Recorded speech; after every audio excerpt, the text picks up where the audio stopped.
So people, now we are going to start with one section. That section is section 147.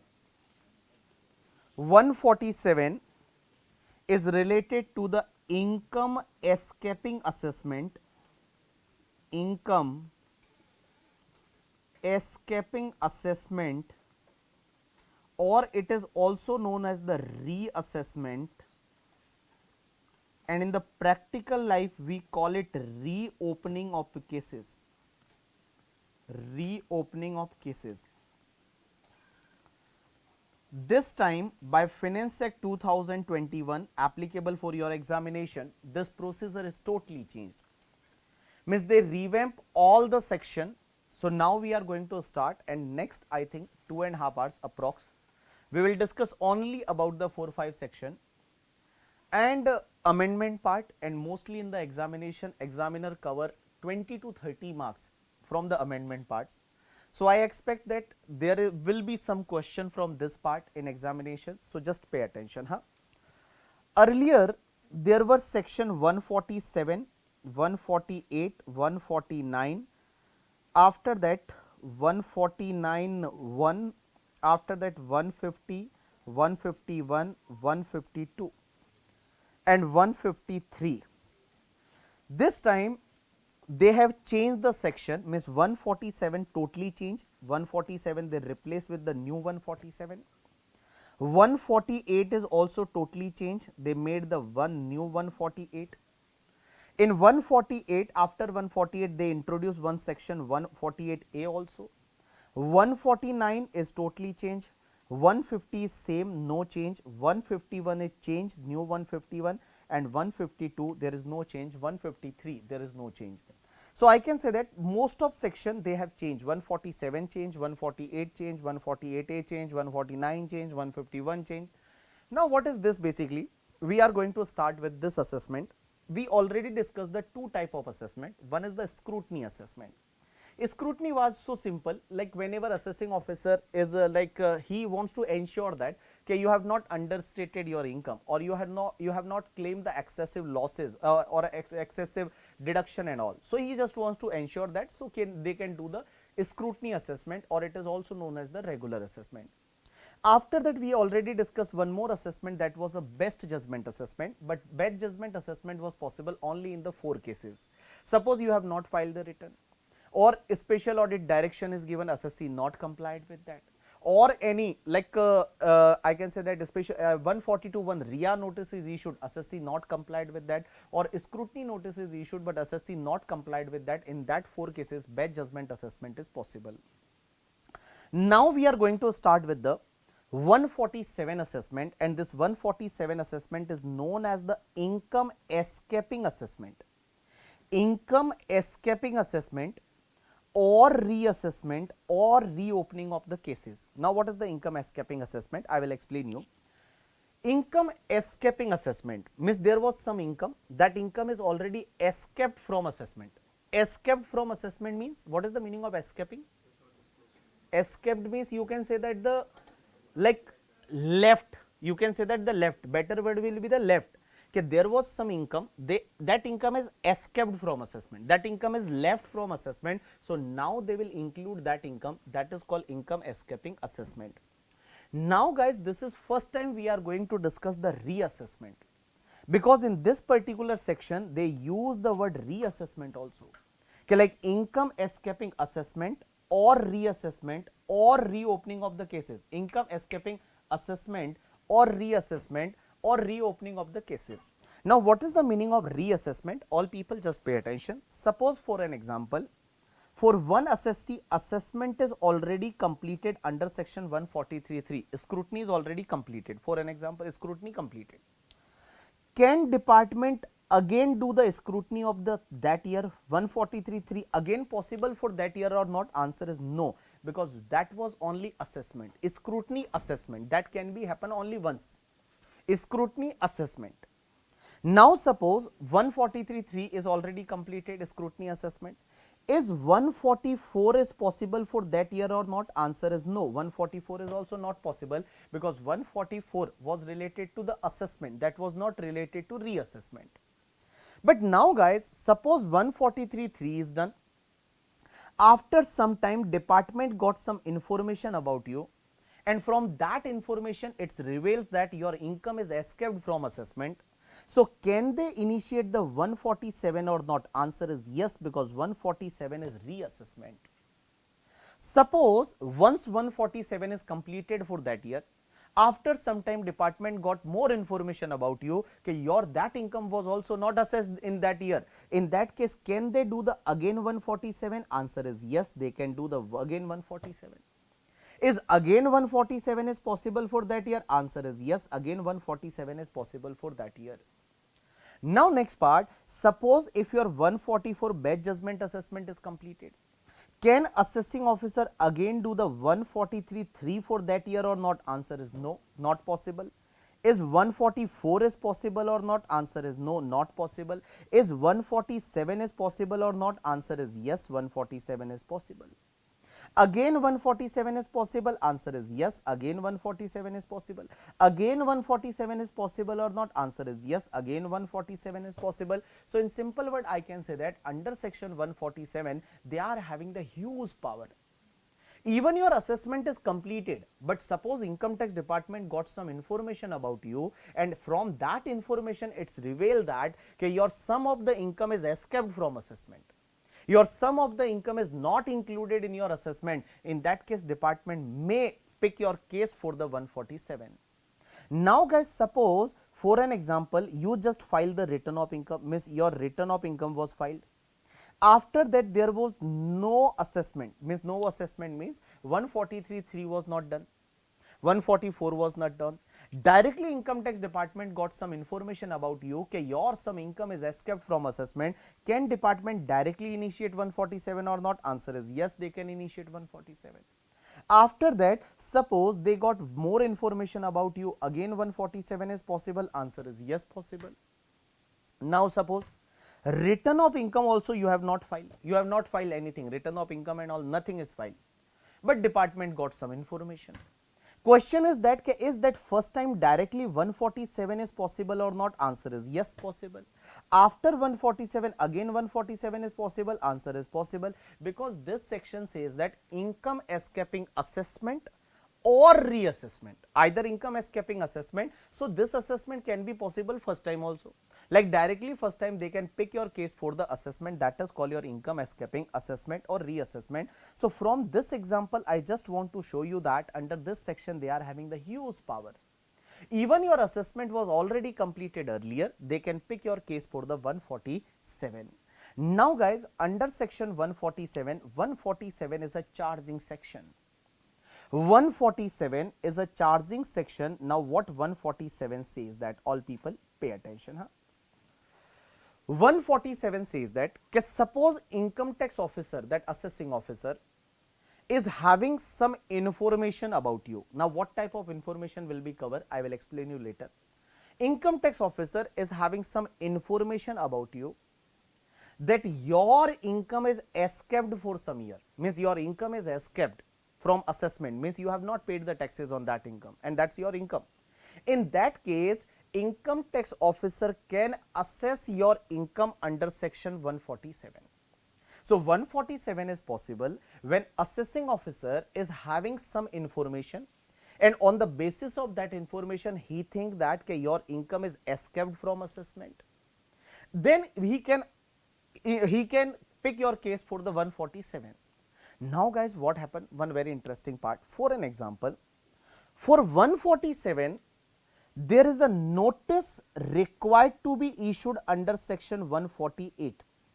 Means for doing the 147, first they will issue one notice under section 148, and before issuing 148 they have to follow one procedure given under section 148A.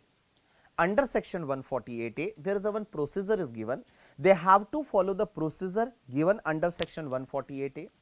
And now question is that, sir, you are saying that 147 is possible if they issue the notice under section 148. Now for issue the notice under section 148, before that they have follow one procedure given under section 148A. Now sir, for issue of 148, till what time they can issue the 148 notice? Because suppose my income was escaped, that income escaped for the 12 years ago. In 2010, suppose I have not paid one capital gain. Now department got to information that, oh, that BB sir capital gain, he has not paid the taxes. So can they open the case for the 2010 also or not? That time limit is given under section 149. The time limit is given under section 149 till what time they can issue the 148 notice.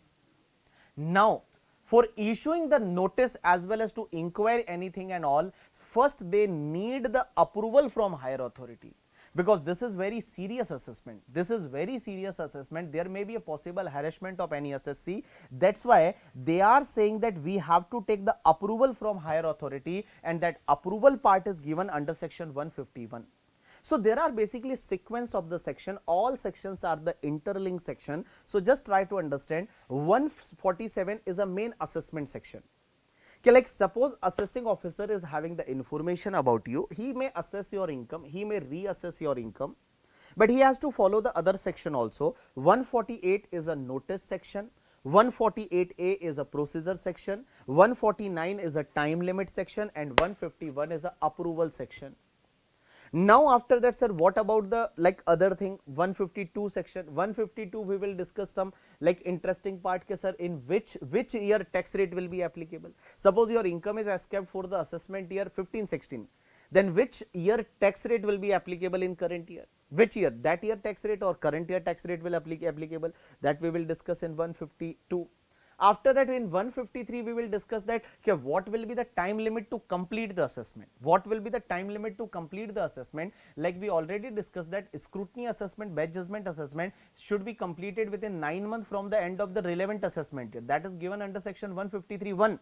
But 153(2) time limit will be given by the for the 147 till what time 147 assessment should be completed and all. So we are going to start with everything. Now first part, guys, just tell me one very interesting part. For an example, in case of Mr. BB, suppose Mr. BB, in my case, AO got some information, like some income is escaped in case of BB sir for the assessment year 17-18. Now he got the information, and after that he started the assessment, and in assessment he got my LTCG of the 20 lakh, because he was having the information related to LTCG. Okay, my LTCG is escaped, so LTCG he included 20 lakh. But when he was doing the assessment now, that time he realized that oh yo, some other income is also escaped. Some other income is also escaped. And suppose my PGBP income is also escaped, and PGBP income is 25 lakhs. So my question to all of you, can he include this 25 lakh also or not? Because guys, you know that for 147 there is a long procedure. First he has to do the inquiry, or one you can say that procedure given under section 148A, that he has to follow. After that he will issue the notice to the SSC. After that assessment is started, he has taken the permission and all. Now sir, everything is done, and that time they were having information only of the LTCG, long term capital gain. My escaped was 20 lakh. But when he was doing the assessment, now that time he realized that there is some other income also escaped of the BB sir, and that is the PGBP income. So he got the PGBP income also. Question is that can he include that other income also or not without following the other procedure? Right answer is yes, he can include. So guys, once assessment is open now under section 147, then after that during the assessment, suppose he got some other income also na, he can include that other income. There is no need to follow the fresh procedure. Again, there is no need to follow the procedure. Again, there is no need to take the approval and all. If he got some other income, he can include the other income also in your income.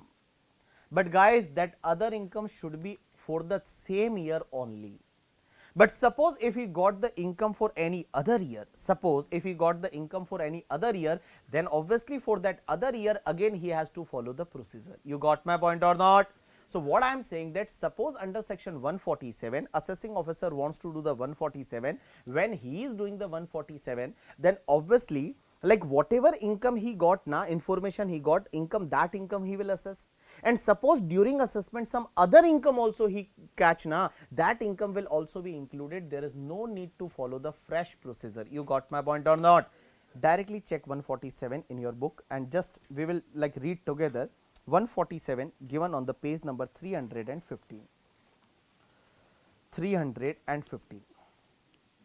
I have used the barrack language in this particular section because this is the new section, so you can analyze, you can read. That's why I have included the barrack language also in this section. 147. So 147 says that income escaping assessment or reassessment, or it is known as the reopening of cases. Now what this section says that if any income, this is bare act language, so as it is I have opted from the whatever given in green, that is the bare act language, whatever written by Nirmala Sitharaman ji, just I picked that language. What they are saying, if any income chargeable to tax in case of assessee has escaped assessment, means left out from the assessment, for any assessment year, the assessing officer may, subject to the provision of section 148 to 153, means subject to the provision of section 148 to 153, means he has to follow the section 148 to 153 also. He can assess or reassess such income. He can assess or reassess such income, or recompute the loss or the depreciation allowance or any other allowance or deduction for such assessment year hereafter in all sections referred to as the relevant assessment year. Now relevant assessment year means, suppose if he got the information about the previous year 17-18, assessment year is 18-19, so 18-19 income he can assess, 18-19 income he can assess. So everywhere they will talk it the relevant assessment year. Relevant assessment year means for a assessment year for which he got the information and he got the income escaped income escaped for that particular assessment year, that assessment year is known as the relevant assessment year. Now they have added one explanation. Now what this explanation says, for the purpose of assessment or reassessment or recomputation, under this section, the assessing officer may assess or reassess the income in respect of any issue which has escaped assessment, and such issue comes to his notice subsequently in the course of proceeding under this section, irrespective of the fact that the provision of section 148A have not been complied with. Means suppose once assessment is open, your assessment is going on 147, like now he got some other income also, can he include that income also or not? Answer is yes, he can include that income also. Now here guys, point number 1 to 3 is given in the blue color. Just read that section, just read that point 1 to 3, just read that.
Yes, people, done. So this section is very easy. This section says that all people pay attention. Okay, if any income chargeable to tax in case of any assessee has escaped assessment, then assessing officer, but subject to the section 148 to 153, means subject to the section 148 to 153 means he has to follow the other section also, means he has to follow the other section also, and if he followed this section now, after that he can assess or reassess your income, escaped assessment. Now when he is assessing or reassessing your income and he comes to know about some other income also, can that he can consider other income also or not? Yes or no? Is he need to follow any like other again that procedure or not? Answer is no. But for any other assessment year, then obviously he has to follow. So the one example is given here, like in case of the Bala, he got the income of so and so assessment year 1920. Suppose he like got some other income also, he can consider that. But suppose if he is getting the income for any other assessment year, then obviously he has to follow the procedure given under section 148 and 148A. So 147 is charging section. Now we are going to start with the section 148. Now what 148 says that, you know that 148 says that whenever assessing officer is having the information, then assessing officer will serve you one notice. Assessing officer will serve you one notice, and he will ask you that I am having the information, and on the basis of this information your income is escaped from assessment, so just file the return for that particular assessment year. Just file the return for that particular assessment year. So what I am saying that 148 will say that whenever assessing officer is having the information, assessing officer is having the information, then what he will do, you know that he will ask assessee, he will serve one notice under section 148, notice under section 148, and in 148 notice he will write that since I am having the information and on the basis of that information your income is escaped from assessment, so just file the return of that assessment year. Now there will be one doubt in your mind. Suppose sir, assessing officer got the information about us, and he is just, we received the notice under section 148, he is asking for the file the return of that assessment year. Sir, we already filed the return earlier. Then also in response to notice under section 148, is we required to file the return or not? Answer is yes, you required to file the return. In response to notice under section 148, your return filing is mandatory. Now here question is that sir, 147, for 147, 148 notice is needed, and for 148 notice there should be a information in the like assessing officer hand. Now what will be the information? Here lawmakers mention that information will include only two type of the information. One is the, if any information flagged by CBDT under risk management strategies, they are having some software and all, and in that software if any information they got, and second, if there is any objection from the CAG, and CAG says that assessment is not made properly in case of assessee. So this two will be constitute the information, and on the basis of this two part your section 147 is possible. So all people just pay attention, directly focus here only. I am just going to explain you first explanation number 1, and before explanation just I am reading the section 148. 148 says that before making the assessment or reassessment or recomputation under section 147 and subject to the provision of section 148A. Now what is the 148A? I will explain you. The AO shall serve on the assessee a notice along with a copy of order passed if required under section 148A. Now what is 148A? Just ignore for some time. Just here remember that AO shall serve on the assessee a notice. Sorry? AO serve.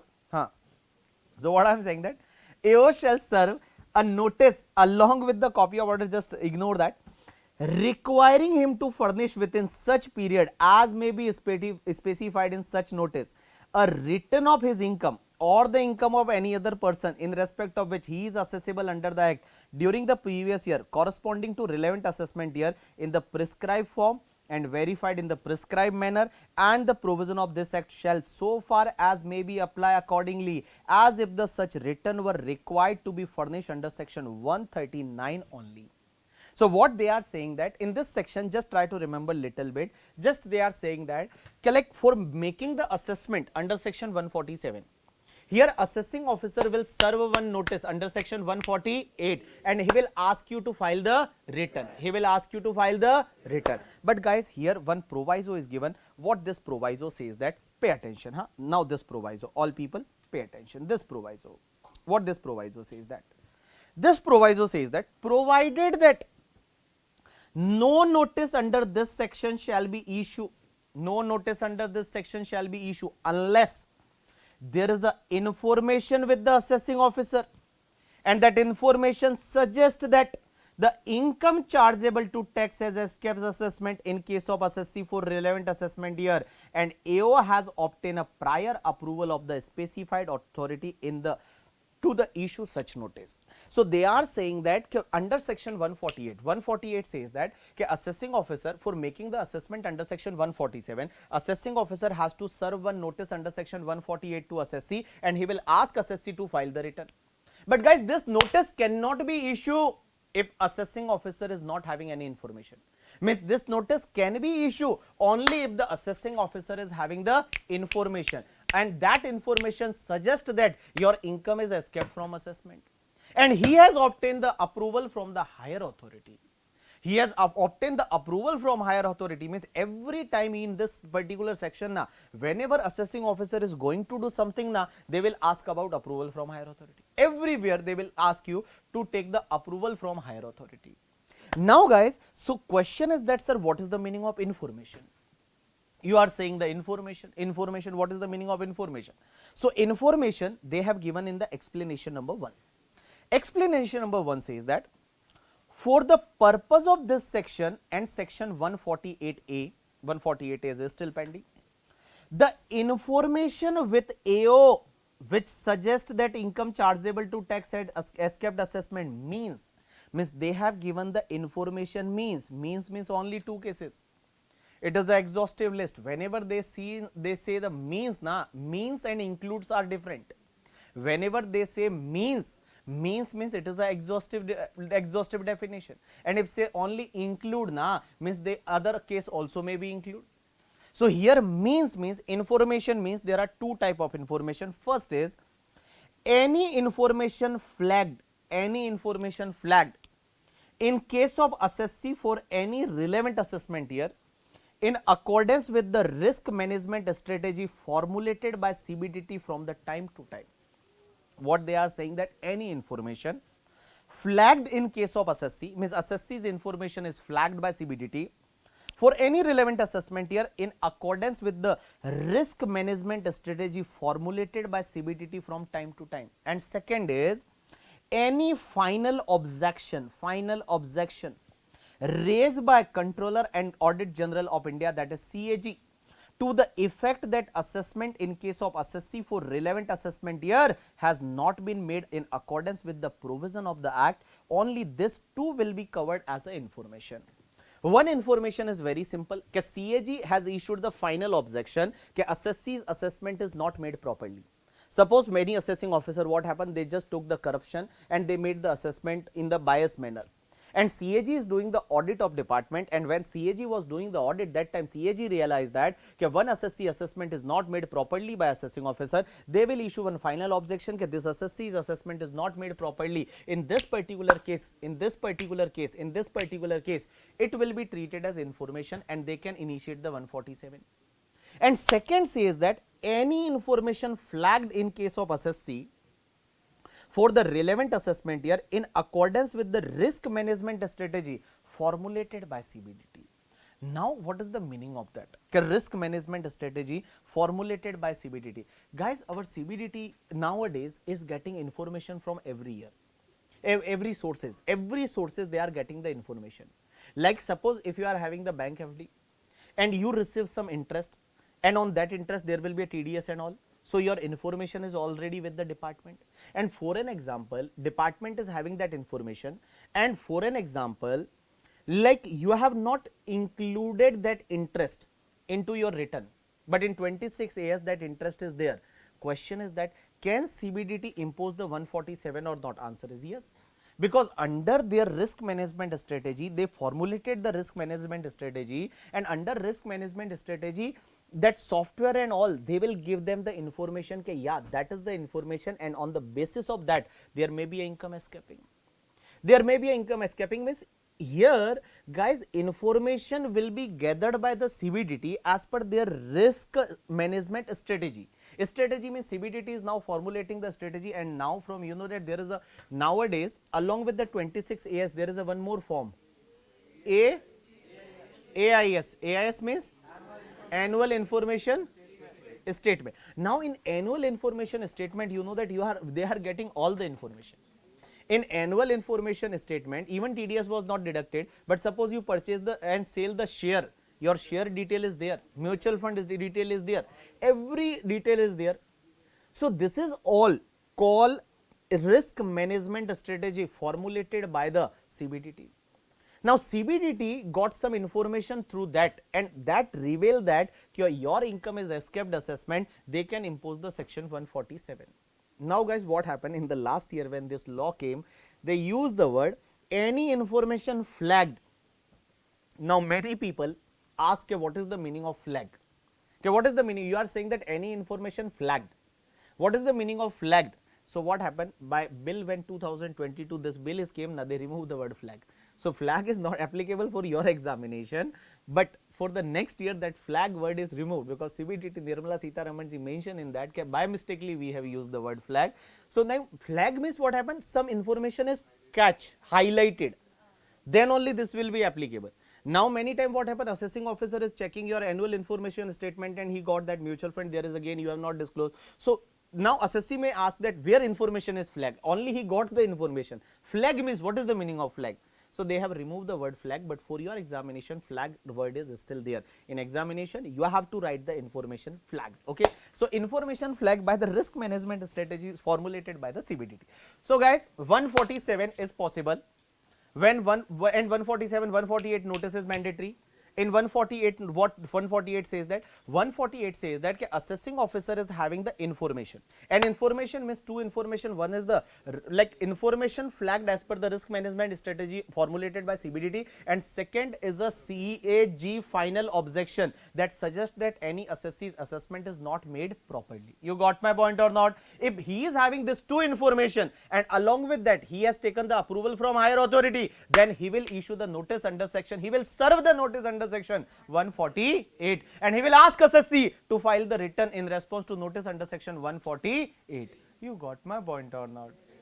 Yes or no? Yes, sir. But now there will be one doubt in your mind. Okay, sir, many time AO got the information, this information like information as per risk management strategy, there may be a possibility na that information may be a true or not true. Huh? There may be some issue like that problem, that information is true or not true, or sometime what happens, suppose that information got there and as per information they given like some other party provided the information as per accrual system, assessee following the some cash system and all, there may be some like problem na, there may be some different. It is not like that whatever information got by the department it is always a true information. So before that whatever information they got na, to verify that information, department has to follow one procedure given under section 148A. Under section 148A, like whenever assessing officer will get the information, now he is going to follow one procedure given under section 148A. So first we will discuss the 148A, and after that again we will come back to the 148. So all people just pay attention. Here we are going to start with the 148A, but before 148A there are some analysis is given so that we can read. All people just pay attention. Analysis about the 148. In response to notice under section 148, assessee is required to file his return of income for that year. It shall be deemed that assessee was required to file ROI under section 139. Now what happened? Like return is required to be filed only if your income is more than basic exemption and all. Huh? So many times people may say that we were not required to file the return, then how we can file the return in response to notice under section 148. So they have put a point here only, like if 148 notice is served na, then it is assumed that you are required to file the return under section 139 and you have to file the return in response to notice under section 148. So here what they are saying that it shall be deemed that assessee was required to file the ROI under section 139. The assessee is required to file return under section 148 even if he has already filed his return earlier as per the normal provision. Return filed under section 148 cannot be revised also. Means whatever return you have filed in response to notice under section 148, that cannot be revised, because return can be revised only if that return was made under section 139(1) or 139(4), and 139(1) include 139(3) also, because 139(3) is a loss return. Loss return is filed up to the due date of 139(1) only. So 139(3) include the 139(1), matlab 139(1) include the 139(3) also. So 139(1), 139(3) or 139(4) return can be revised. Whatever return filed under section 148, that cannot be revised. Now point number 2 is very important. Pay attention. Notice under section 148 can be issued only if the following conditions are satisfied. First, AO having the information which suggests that the income has been escaped assessment. Information means information flagged in accordance with the risk management strategy formulated by CBDT. Means information flagged in accordance with the risk management strategy formulated by CBDT, like information from the statement of financial transaction, they got the information, or information from the investigation wing under section 133C, suppose department got the information. Or second, any final objection raised by the CAG to the effect that assessment has not been made in accordance with the provision of this act. And second condition is that AO has obtained a prior approval of higher authority. AO has obtained a prior approval of higher authority and AO has complied with the provision given under section 148A. Means AO has completed one procedure given under section 148A, but there are some exceptions. That exception we will discuss later. So in simple word, I can say that guys, to make the assessment under section 147, 148 notice is mandatory. But 148 notice can be issued only if the three conditions are satisfied. First condition, AO is having the information, means one is the CBDT flagged information and second is the CAG final objection. Only two information will be covered here. Second part is that AO has taken the prior approval under section 151, and third is AO has followed the procedure. Now guys, just try to understand. First I will explain you, sir, because everywhere there will be a prior approval. Everywhere there will be a prior approval. Prior approval should be obtained, prior approval should be obtained. Then from to whom they should take the approval, AO. Guys, before that I will explain you till what time 147 can be possible. And for do the 147, obviously a notice under section 148 should be served. But sir, question is that what is the time limit of 148? So 148 time limit is given under section 149 subsection 1. And what 149 says that 149, all people pay attention, 149, just focus to the board only. 149 says that can notice under section 148 can be issued. Here they use the word issued. Like in 148 they use the word 148 notice should be served, but time limit is given for the issue. Time limit is given for the issue. Can notice under section 148 can be issued within 3 years from the end of relevant assessment year. From the end of relevant assessment year, within 3 years notice can be issued. That's it. Within 3 years from the end of the relevant assessment year. And guys, this 3 year will be converted to the 10 years. 10 years from the end of the relevant assessment year if your income escaping is 50 lakh rupees or more. Means your income escaping is 50 lakh rupees or more, then notice can be issued within 10 years from the end of the relevant assessment year. So can I say that your time limit is basically, your time limit is, if notice is like notice under section 148 can be issued if your income escaping irrespective of amount 3 years from the end of the relevant assessment year. But suppose if your income escaping is 50 lakh rupees or more, 50 lakh rupees or more income escaping, then notice can be issued within 10 years from the end of the relevant assessment year. All people pay attention. For an example, we are just taking one example. Pay attention. Suppose I sold one house property in previous year 12-13. I sold one house property in previous year 12-13, and there was a long term capital gain of the 70 lakh rupees. 70 lakh was the long term capital gain. I have not paid the taxes, but department got this information. Now guys, my previous year 12-13, what will be the assessment year? 13-14. So assessment year will be end by 31st March 2014. My income escaping is a 50 lakh or more, yes or no? Because income escaping is a 70 lakh. So notice can be issued till 31st March 2024. So can I say that till 31st March 2024 means 10 years from the end of the relevant assessment year. 10 years from the end of the relevant assessment year. So try to understand, notice under section 148 can be issued. No time is given for issue of notice. Why it is? Because for an example, Vijay Mallya is not trackable person. Now they cannot track the Vijay Mallya. Where is the Vijay Mallya? So what will happen? You know that they just issued the notice. Now Vijay Mallya not trackable, no problem at all. We already issued the notice. Whenever Vijay Mallya, they will catch the Vijay Mallya, they will serve the notice. It is a valid notice or not? Answer is yes, because notice was issued within time limit. Even if it is served after some time, then it will be treated as a valid notice, because time limit is given for the issue of notice. Issue of notice.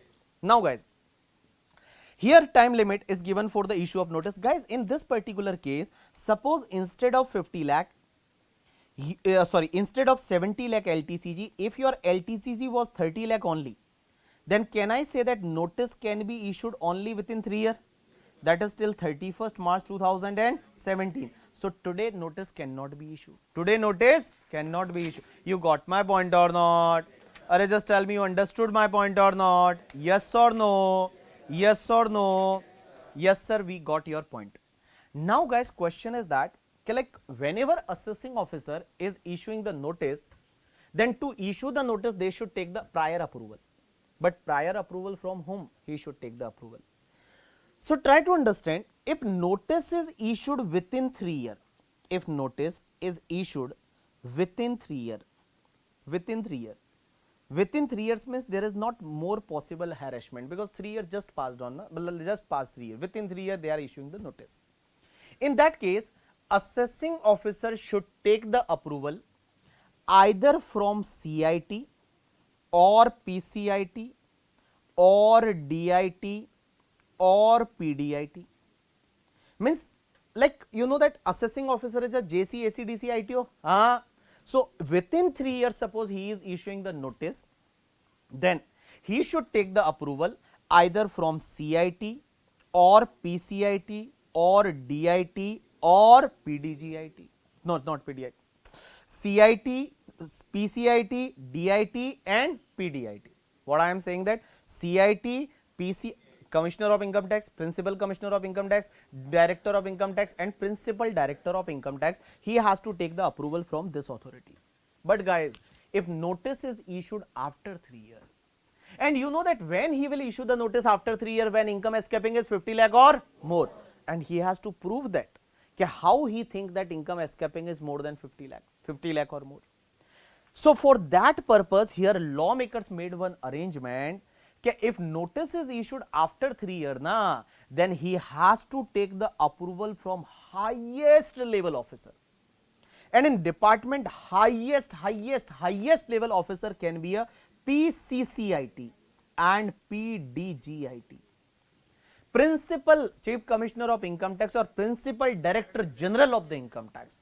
But suppose if PCCIT or PDGIT is not available, means there is no PCCIT or PDGIT, then he can take the approval from the CCIT or DGIT. CCIT or CCIT or DGI. You got my point or not? Okay. So what we have discussed till now, all people just pay attention. We started with section 147. 147 they says that whenever income tax officer is having the information about the your income escaping, he can reassess that income. Also he got to know about some other income, that also he can include. But guys, he has to follow the section 148 to 153. Now 148 says that before issue the notice under section 148, like 148 notice can be 140, before doing the 147 he has to serve the notice under section 148, but 148 notice can be served only if three conditions are satisfied. First condition is he is having the information means CBDT flag information or CAG final objection. Second is that he is having the approval from higher authority, and third is that 148A procedure is follow. Now what is the 148A procedure? We will discuss that. Now we are discussing, sir, like from whom he will take the approval and all. So guys, always remember that here under section 148 notice can be issued within 3 years from the end of the relevant assessment year, but suppose income escaping is 50 lakh or more, then it can be issued within 10 years, from the end of the relevant assessment year. Now guys, from whom he should take the approval?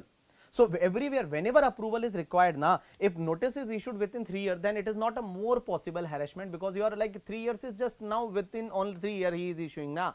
In that case he has to take the approval from the CIT, PCIT or DIT, PDIT. But suppose notice is issued after 3 years, then he should take the approval from the PCCIT or PDGIT. But suppose where there is no PCCIT or PDGIT, then he can take the approval from the CCIT or DGIT. CCIT or DGIT. All people pay attention here. All people pay attention. So we have completed the 148. We have just read some part of the 148. After that, just we are moving first to the 149. Now what 149 says, that all people pay attention. 149. All people, just you can focus to the board also. 149. What 149 says that? 149 says that no notice under section 148 shall be issued. Here time is given for issue. For the relevant assessment year, means no notice, means notice cannot be issued after this time. After which time? If 3 years has lapsed from the end of the relevant assessment year, unless the case fall under clause number B.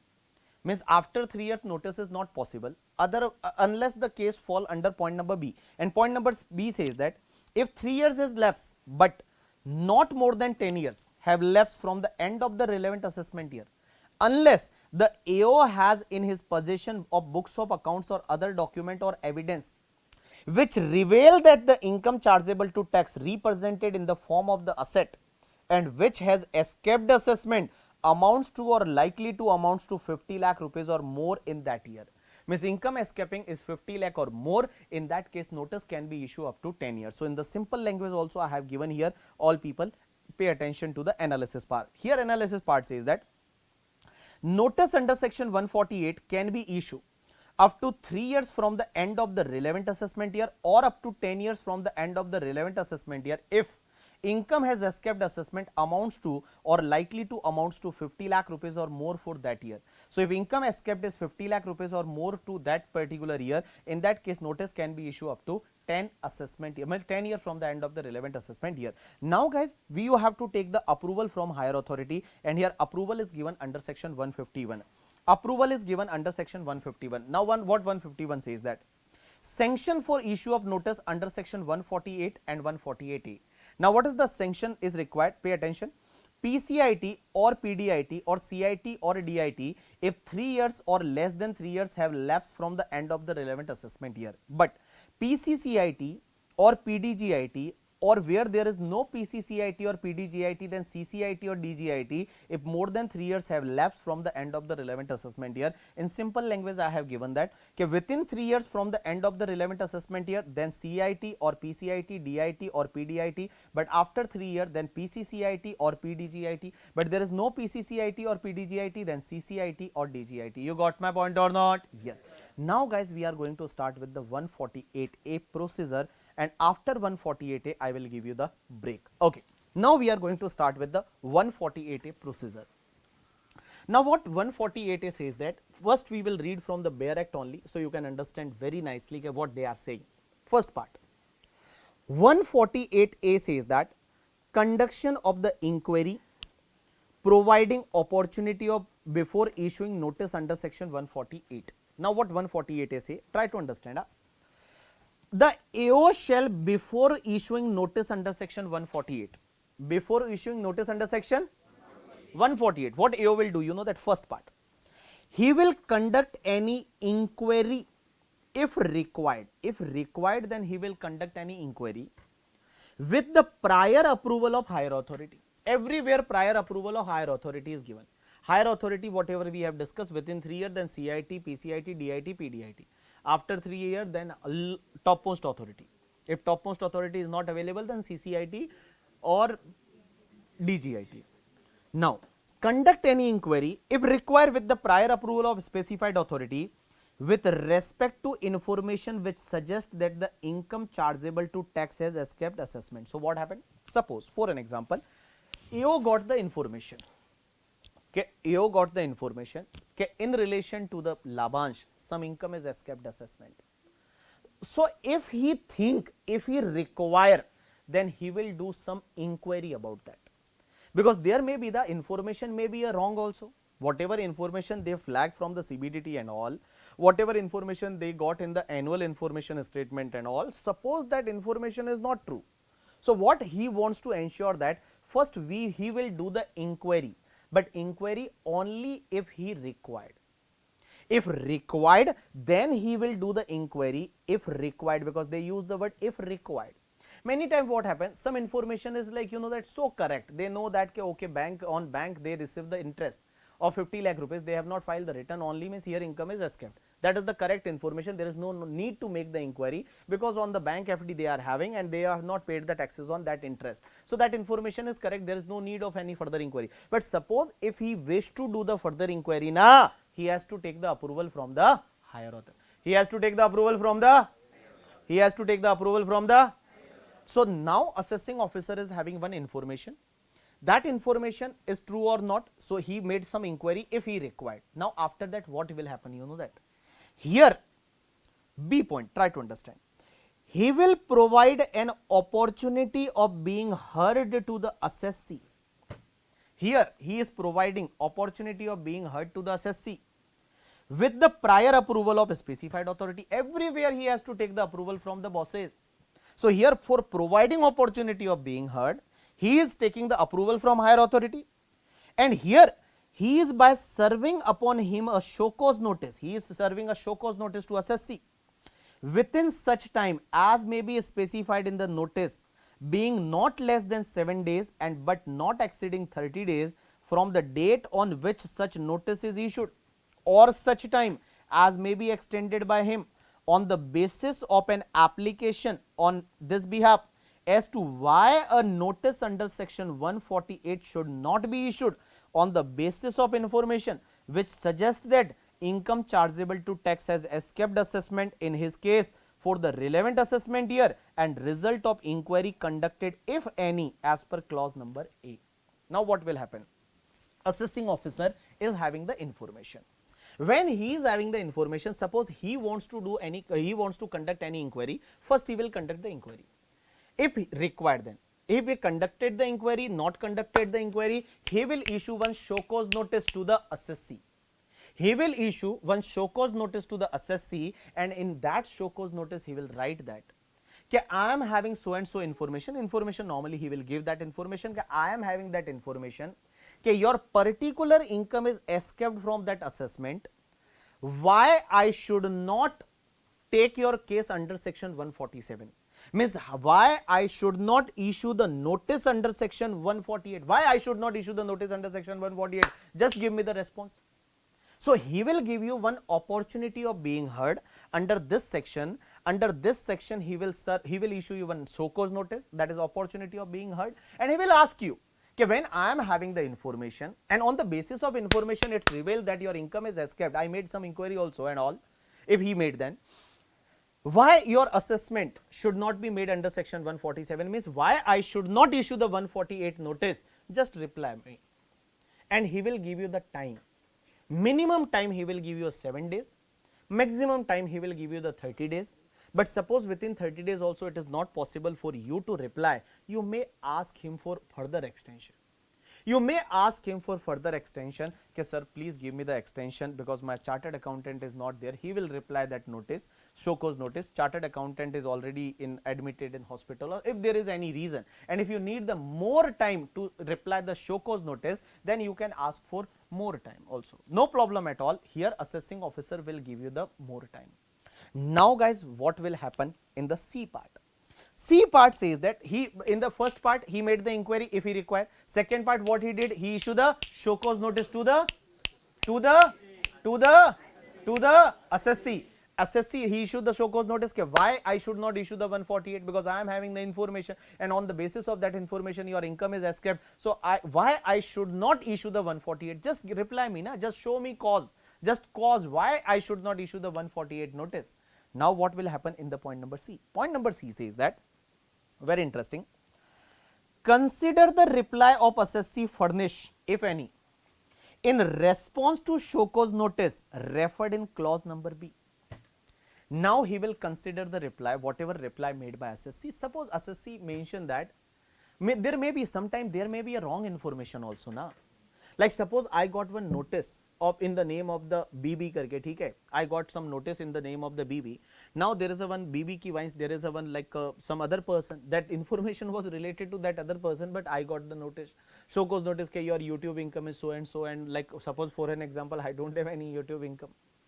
Now that information I received the show cause notice. So in show cause notice I will reply, sir, actually I think you are having the wrong information, that BB is different, I am different, I am teaching the text, that person is different. Now what happened, when I will reply, then they will consider my reply, and after considering the reply, assessing officer again will take the approval from higher authority, and he will pass one order under section 148A. He will pass order under section 148A, and in order he will write that this case is fit for 147 or not. Means this case is fit for 147 or not, means 148 notice should be issued or not. So in 148A order only he will write that suppose that information was wrong, then obviously department will accept that, okay, no problem, there was a mistake on our part and all. Or suppose there was income like accrual cash system problem was there, and you mentioned that, okay sir, in your information you are saying that this income belongs to this year, but no problem sir, we follow the cash system and we have included that income in this year, you can check our return of income and all. So whatever reply you made, and suppose they are satisfied with your reply, then obviously they will not pick your case for 147, and in 148A order they will write that your case is not fit for 148. You got my point or not? So in D point what will happen? Pay attention, all direct language is there. Decide. They will decide. Decide on the basis of material available on record. Whatever material they are having available on record, including the reply of assessee, whether or not it is a fit case to issue notice under section 148, by passing an order with the prior approval of a specified authority. Everywhere he has to take the approval from a higher authority, because you know this assessment is very strong assessment. So every time he has to approach to the higher authority, please sir, give me the approval. So they will give him the approval, they will discuss everything with him, and he will pass within 1 month from the end of the month in which the reply referred in clause number C is received by him. So suppose assessee replied, then from the end of that month, within 1 month they will pass this 148A order, or 1 month, or where no such reply is furnished, then within 1 month from the end of the month in which time or extended time allowed to furnish reply as per clause number B is expired. It means what they are saying, that all people just pay attention, there are four in procedure, there are 4 parts. First part, if assessing officer wants, if required, he will do some inquiry related to your information if required, but inquiry also he can do with the approval of the higher authority, Second part says that after inquiry, if he conducted or not also conducted, he will issue one show cause notice to assessee, and in that show cause notice he will explain that I am having information, and on the basis of information your income is escaped, why I should not issue the notice under section 140, 148.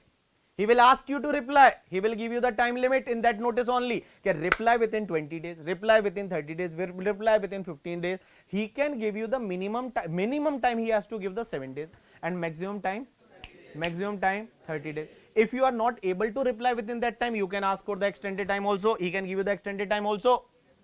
Now guys, in C part, you will reply that. You will reply. So in C part, they are saying that like he will consider your reply. Whatever you replied, na, he will consider your reply. Now after considering your reply, in the D part, they are saying that he will pass one order under section 148A.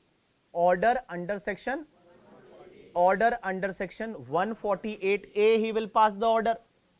And in order, he will write that your case is fit to issue notice under section 148 or not. Means your case is fit for issue the notice under section 148 or not.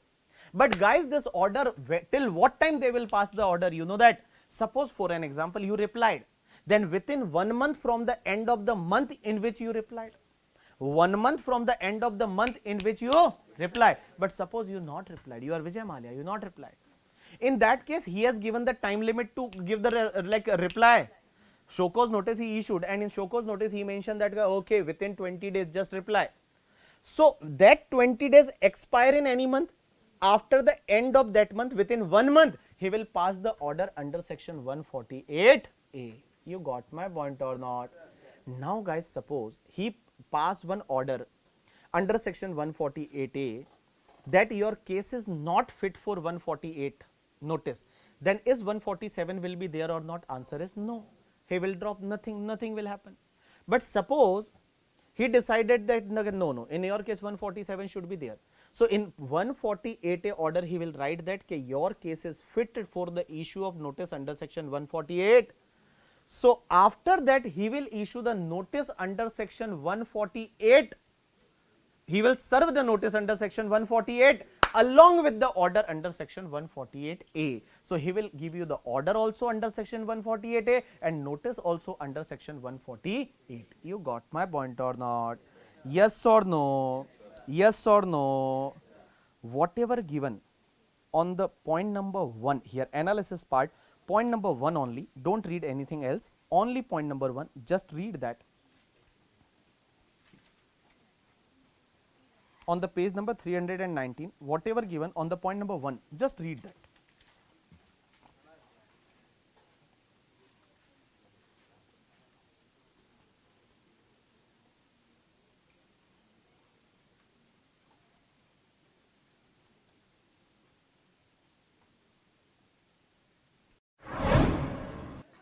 Now again we are going to start with our main part, 147 series. All people pay attention. So what 147 says that, oh bhaiya, keep quiet, pay attention to the 147. Again I am going to revise the 147 and now you will able to understand everything. All people just pay attention here. 147 says that like any income chargeable to tax in case of assessee has escaped assessment, for the assessment year the assessing officer may, subject to the provision of section 148 to 153, assess or reassess such income or recompute the losses or the depreciation allowance or any other allowance or deduction of such assessment year hereafter in all this section referred to as relevant assessment year. Now explanation says that for the purpose of assessment and reassessment and recomputation under this section, the assessing officer may assess or reassess the income in respect of any issue which has escaped assessment and such issue comes to his notice subsequently in course of proceeding under this section, irrespective of the fact that provision of section 148A have not complied with. So this section is very simple. They are saying that if assessing officer is a assessing officer find the income escaping, he may assess the income, reassess the income, recompute the losses, as well as the during the assessment if he got any other income, that also he can be considered. Now next section, this all three part is completed, means I can say that 147 is fully completed. Now 148, now we are going to start with the 148. Now what 148 says that, 148 says that before making the assessment or reassessment or recomputation under section 147, subject to the provision of section 148A, means he has to follow the 148A, but there are some exceptional cases where assessing officer is not required to follow the 148A. I will explain you. The AO shall serve on assessee a notice along with the copy of order passed if required under section 148A sub clause D, clause number D. Because guys, in the D they pass the order, okay, your case is fit for 148 or not. So along with that order, they will serve the notice under section 148. So they will serve the notice under section 148 along with the order under section 148A clause number D, requiring assessee to furnish within such period as may be specified in such notice return of his income or the income of any other person in respect of which he is assessable under the act during the previous year corresponding to relevant assessment year in the prescribed form and verified in the prescribed manner, and the provision of the act shall apply so far as it may apply accordingly as if the return were required to be furnished under section 139 only. Now after that we have discussed that under this section 148 notice cannot be issued if assessing officer is not having the approval from higher authority. In simple word, I can say that this notice can be issued only if they are having the approval from higher authority, and also they should have the information in their possession. Now what is the information means? Any information that is the information flagged by the CBDT under the risk management strategy, and second is the CAG final objection. After that, explanation number 2, just ignore that. In analysis part we already done that. Point number 1, point number 2 and point number 3 is still pending. Point number 3 is still pending. After that, 148A we have discussed. 148A says that you have to follow the procedure. Now this procedure very interesting. What this procedure is, first they will conduct any inquiry. They will conduct any inquiry if required related to information with the prior approval of higher authority. After that, they will provide the assessee opportunity of being heard. Minimum 7 days they will give or maximum 30 days. But if assessee need the more time, they can extend the more time also. After that, assessee will reply. They will consider the reply, and after that AO will decide the case whether your case is fit to issue notice under section 148 or not. And if it is fit, then obviously they will issue the notice under section 148 along with the order under section 148 clause number D. After that, question is that till sir what time they will pass the order under section 148A. So 148 order has to be passed within 1 month from the end of the month in which assessee responded, or 1 month from the end of the month in which time limit to respond is expired. 1 month from the end of the month in which time limit to respond by the assessee, that time limit is expired. From the end of that month, within 1 month they will pass the order under section 148A. After that, we have also discussed that 149 section. In 149 we have discussed only this part, okay sir, 148 notice can be issued till what time? So 148 notice time limit to issue the notice is 3 years from the end of the relevant assessment year. Any income is escaped, in that case 3 years from the end of the relevant assessment year. But guys, suppose if income escaping is 50 lakh or more, then that will be the 10 years from the end of the relevant assessment year. 10 years from the end of the relevant assessment. 10 years from the end of the relevant assessment year. After that, proviso are given. We will discuss that proviso after some time. Now after that, we have started with section 151. 151 is related to sanction for the issue of notice under section 148 as well as 148A. In the both places, they need every time they need the approval from higher authority. Where they need the approval, you know that first part, like for the under section 148A, for conducting the inquiry also they need the approval. After that, before issue the show cause notice also they need the. After that, before passing the order under section 148A clause number D also they need the approval. After that, for issue of notice under section 148 also they need the approval. So approval will be taken from whom?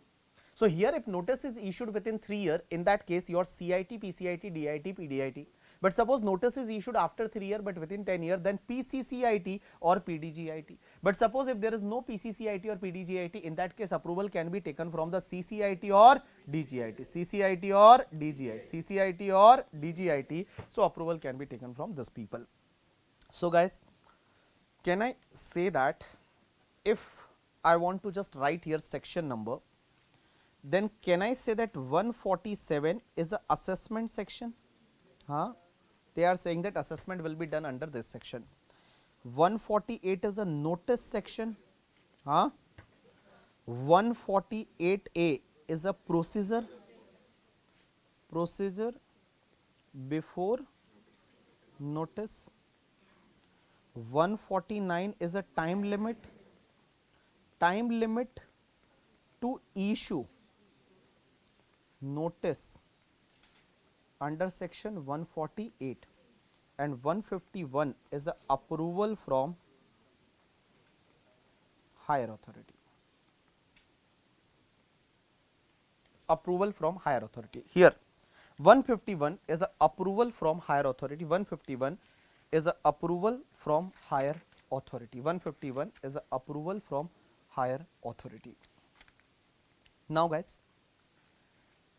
next part we are going to start with the 148A. There is some part is remaining, so that part we are going to start, and that part says that like 148A procedure is required for the issue of notice under section 148. And what is the procedure? First they will do the inquiry if it is necessary. After that they will give the show cause notice, opportunity of being heard, and after that assessee will respond, and after assessee respond they will pass one order under section 148A, and that order and notice under section 148 will be served to assessee, that is given under section 148. Now guys, lawmaker says that there are some exceptional cases where this 148A procedure is not required. There are some exceptional cases where this 148A procedure is not required. It means directly they can serve the notice under section 148. Directly they can serve the notice under section 148. In which case, in the simple word if I want to say, then it is in the raid cases. Suppose if raid is conducted, when they already conducted the raid, then in simple word I can say that raid can be conducted only if they are having the information and all. So when they already had some information, after that they conducted the raid. So when search is conducted, then what is the need to again provide that opportunity of being heard and all, your 148 notice should be issued or not? There is no need of that. So in case of the raid, that 148A procedure is not required. Means directly they can serve the notice under section 148 in case of the raid. Raid means, suppose raid conducted in the assessees, raid conducted on the assessees, or requisition made in case of assessee. Requisition made means, suppose books of accounts, documents with any other authority, or they conducted the raid, then they will ask the requisition, that is requisition. Now guys, what happened? Suppose for an example, raid conducted on any other person. Raid conducted on any other person. But at that place, some books of accounts or documents or some asset, they got some asset, but this asset is belongs to some other person. Then lawmaker says that in case of that other person also, assessment will be under section 147, and for other person also there is no need to follow the procedure under section 148A. I can take one example. Suppose raid conducted at the premises of my mama. My mama means uncle, right? In your mama, like mother brother or father brother, both are mama in Tamil, na? Chacha and Hachettappa, and mama and mama. Okay. Chacha, Chittappa, mama. Okay. So we are discussing about mama. All people, oh, ayyo, idhar dekho. Ayyo is one word, na? In the Tamil, ayyo. So ayyo means shock, like just so ayyo. So what I am saying that all people pay. For an example, raid conducted in the place of my mama. So my mama raid conducted, they got some information, documents and all, everything they got there. And obviously for mama now there will be no 148A procedure. But when mama's raid conducted, they got that there is some asset that belongs to the BB sir, or there is some books of accounts, some information pertains to the BB sir. In that case, what will happen? You know that first presumption was there that whatever they got na, it will presume that belongs to mama only. But after some research and development, they got to know that no, it is not related to mama, it is related to BB sir. So what happened? Assessing officer of mama will hand over that asset or information or document to my assessing officer. Assessing officer of mama, suppose assessing of my mama is located in Ahmedabad. So Ahmedabad assessing officer will transfer that information, will hand over that information asset to the assessing officer having jurisdiction with jurisdiction on BB sir, that is the Mumbai assessing officer. Now when Mumbai assessing officer will got that information, what he will do, you know that after taking approval from his CIT PCIT, means whoever will be the his CIT PCIT, means assessing officer will get the approval from the bosses, okay sir, and after that my assessing officer will issue me directly a notice under section 148. There is no need to follow the procedure given under section 148A. You got my point or not? Now we are going to start with the, again just check the 148A on the page number 320. On the page number 320, just check the page number 320. Now what 320 says that? 321 basically, sorry 318, just check the page number 318 and what 318 says. All people pay attention. First we will read from the Bare Act, after that I will explain you in easy language. So here first they have given the procedure, okay, this is the procedure A, B, C, D, this procedure. After that they have inserted one proviso. Now what this proviso says that? This proviso says that provided that the provision of this section not apply in case where, means this section not apply, 148A procedure is not required when a search is initiated under section 132 or books of accounts or other document or any asset are requisitioned under section 132A in case of assessee on or after 1st April 2021. Means if search is initiated, means raid conducted on or after 1st April 2021, then this procedure not required to be followed. Now next part, second part.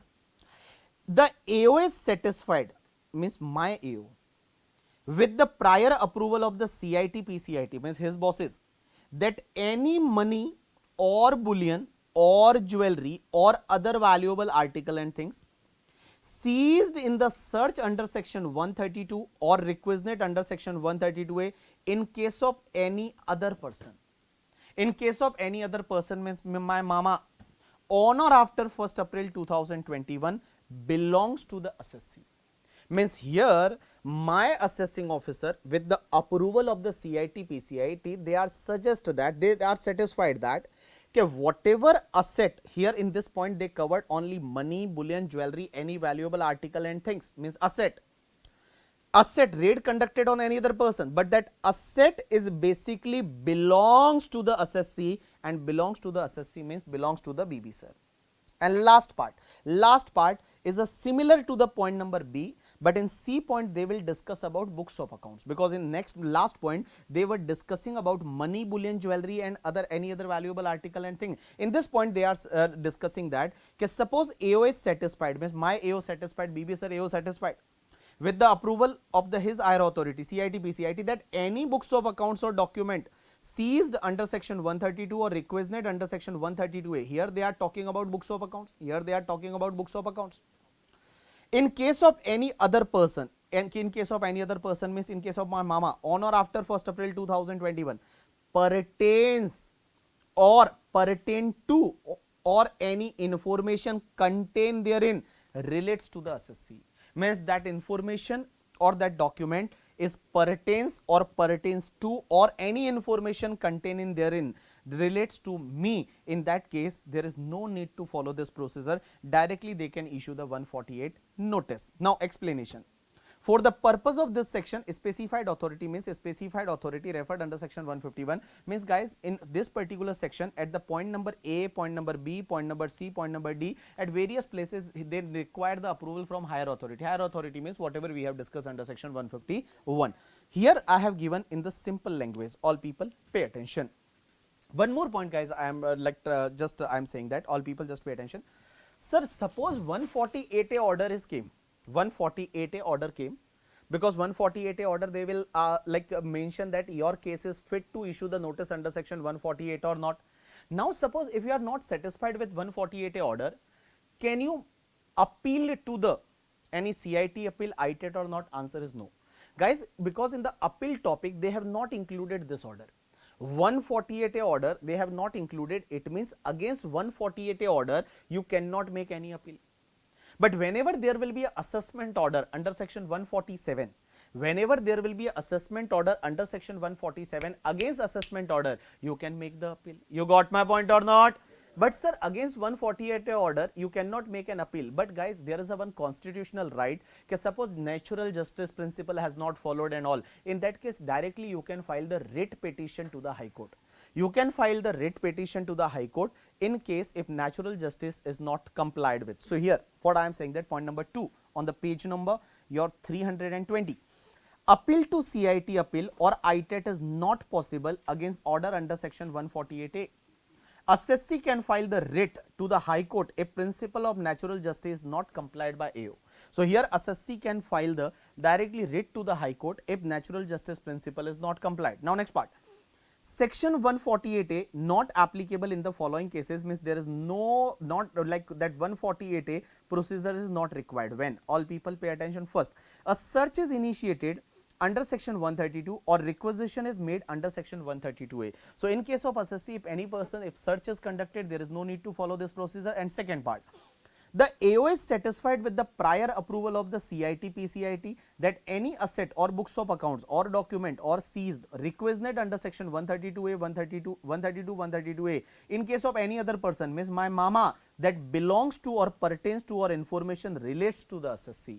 Means whatever books of accounts, document, asset seized in case of my mama, suppose that is belongs to me. So in my case also they will complete the assessment under section 147 and there is no need to follow the procedure given under section 148A. So in the fourth point I have mentioned that in the above two cases AO can issue the notice under section 148 without following the section 148A. You got my point or not?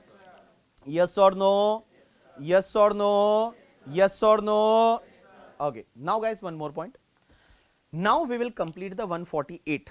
148, what 148 says that for making the assessment under section 147, first they need to issue the notice, serve the notice under section 148, and for serving the notice under section 148 they have to follow the procedure given under section 148A.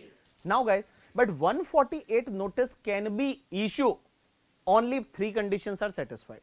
First condition, they should have the information. Information means flagged by the CBDT as per the risk management strategy. Second is CAG final objection. Second condition is 148A procedure should be followed, but except in one cases. Can I say that search cases? And higher authority approval should be taken. Higher authority means given under section 151. Now guys, if there is a information then only, if there is a information then only they can open your case under section 147. Information, then only they can open your case under section 147. Information should be the must. But guys, lawmaker says that in the three cases, it will be deemed that department is having your information, even they don't have your information. In the three cases, it is presumed that department is having your information for the last 3 years. For the last 3 years, only for last 3 years. In the three cases, it is presumed that department is having your information and they can issue the notice under section 148, means they can serve the notice under section 148 for the last 3 years, deemed information, means they don't have information, then also it will be presumed that they are having the information in the three cases and for the last 3 years. In which cases, one is suppose raid is conducted. Suppose raid conducted, they don't have any other information from that is not as per the that CBDT formula. It's a raid conducted. Then it is assumed that they are having the information and they can open your case for the last 3 years. Last 3 years means suppose raid conducted in current year, then just ignore the current year. Last 3 years, it is assumed that they are having the information.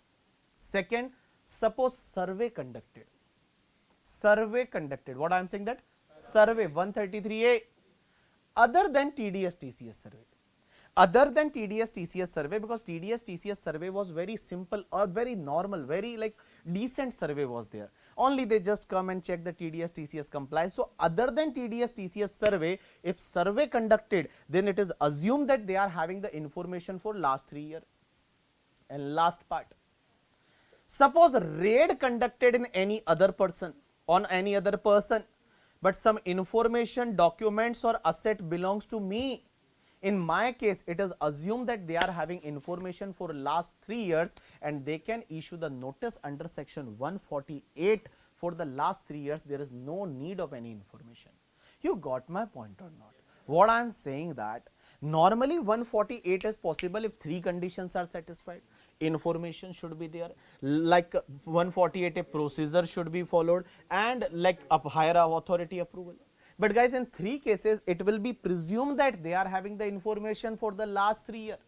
It is assumed that they are having the information for last 3 years. Last 3 years means in current year, if search is conducted or like a survey is conducted or requisition made in current year, then last 3 years, it is presumed that they are having the information and they can issue the notice under section 148. You got my point or not? Yes or no? So all people pay attention, directly check the section 148. 148. Now I will again going to read the whole section 148. Pay attention what 148 says that. Again I am going to read the whole section. Pay attention, 148, issue of notice. This section says that before making the assessment or reassessment or recomputation under section 147 and subject to the provision of section 148A, the AO shall serve assessee a notice along with the copy of order if required under section 148A subsection 148A clause D. Now guys, why they have written here if required? Can anyone tell me? Okay, here before making the assessment or reassessment or recomputation under section 147 subject to the provision of section 148A, AO shall serve the assessee a notice along with the copy of order passed under section 148D if required, because in such cases not required. So such cases not required, that's why they have mentioned that if required. Okay, now require the assessee to furnish his return of income within the period as may be specified in the notice, a return of income and income of any other person in respect of which he is assessable under this act during the previous year corresponding to relevant assessment year in the prescribed form, verified in the prescribed manner, and the provision of act is applicable. Now guys, this section is applicable only if they are having the information. Now what is the meaning of information? They have given in the explanation number 1. Okay, this is treated as the information. Now we are going to start with the explanation number 2. Now what explanation number 2 says that? Explanation number 2 says that for the purpose of this section, means 148, where a search is initiated under section 132 or books of accounts document asset are requisite under section 132A, means search is conducted or requisition is made on or after 1st April 2021 in case of the assessee, means search is conducted or requisition is made under section 132, 132A on or after 1st April 2021 in case of assessee. Second is, or a survey is conducted under section 133A. Survey is conducted under section 133A, but there are some exceptions. One is the other than TDS, TCS and function, ceremony, event survey also. In case of the function, ceremony, event and TDS, TCS survey, this is normal survey. So other than this survey, if survey is conducted on or after 1st April 2021 in case of assessee, or AO is satisfied with the prior approval of CIT, PCIT that any money, bullion, jewelry or any other valuable article and things seized or requisite in case of any other person is belongs to the assessee, or if there is any books of accounts and all information that is the pertains to any information or contain relates to assessee, the AO shall, from here try to understand, AO shall deem to have information which suggests that income chargeable to tax has escaped assessment in case of assessee for the 3 assessment year. Which 3 assessment year?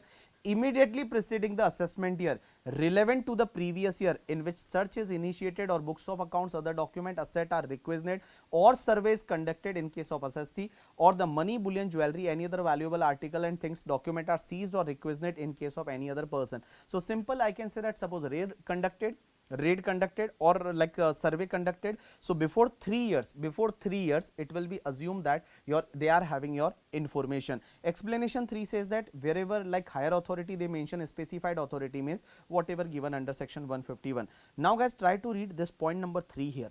Point number 3 here, one example is also given. So point number 3 along with this example, just read that. So here we are going to complete the section 147, 148, 148A, 151.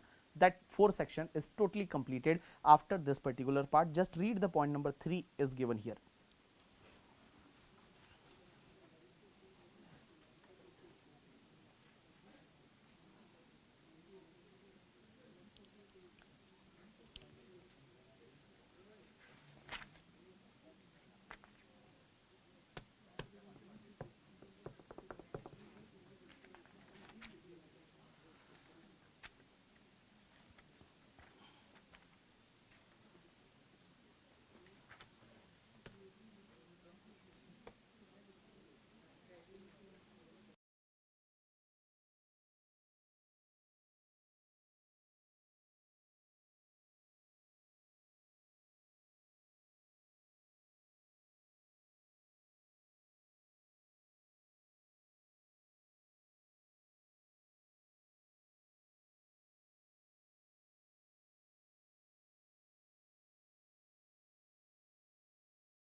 Yes guys, done.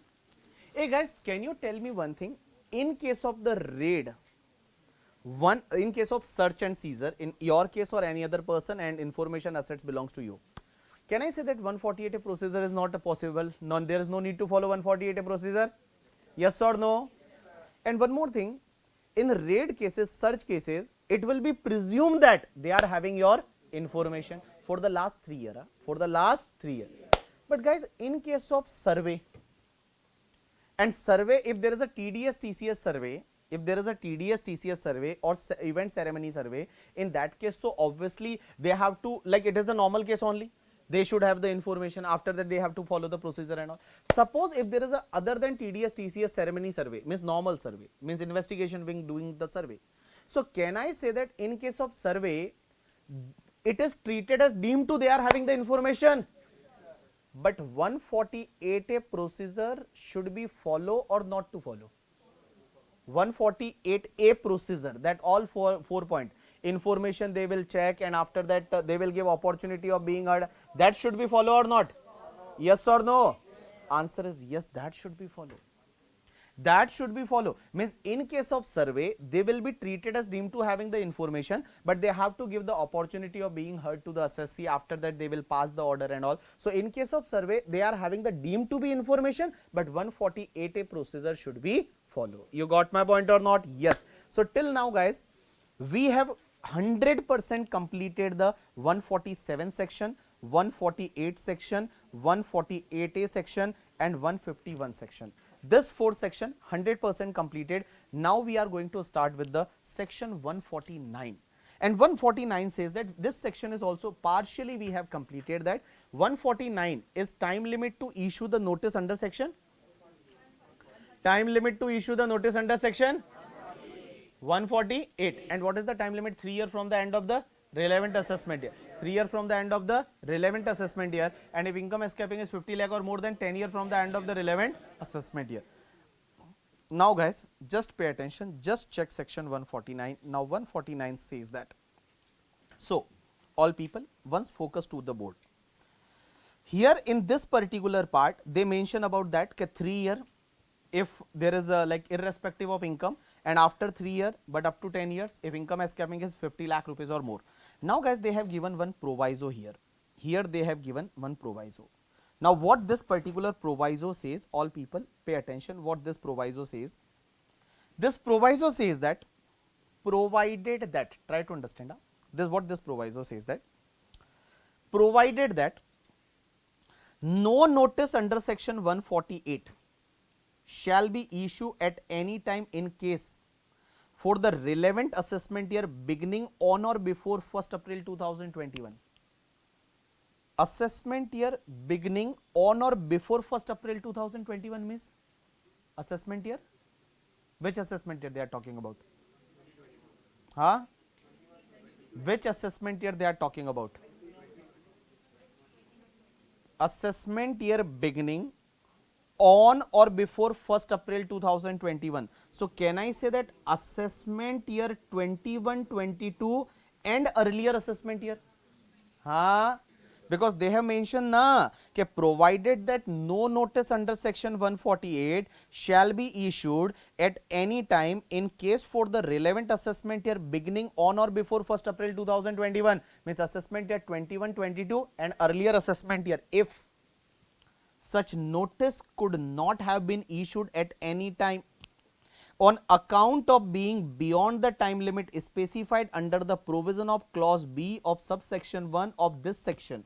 This section means 149 section, 149 subsection 1 clause number B, as they stood immediately before the commencement of Finance Act 2021.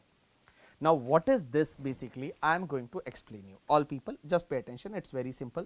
Obviously for the examination they will not ask that much deep in this particular provision, but then also I am going to explain you what this provision says that. Now guys, 149 is change. 149 subsection 1, now it is change, and this changes is made from 1st April 2021. And now notice can be issued how many years? Huh?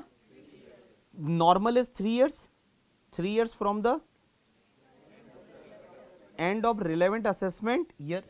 3 years from the end of the relevant assessment year. That is now time limit.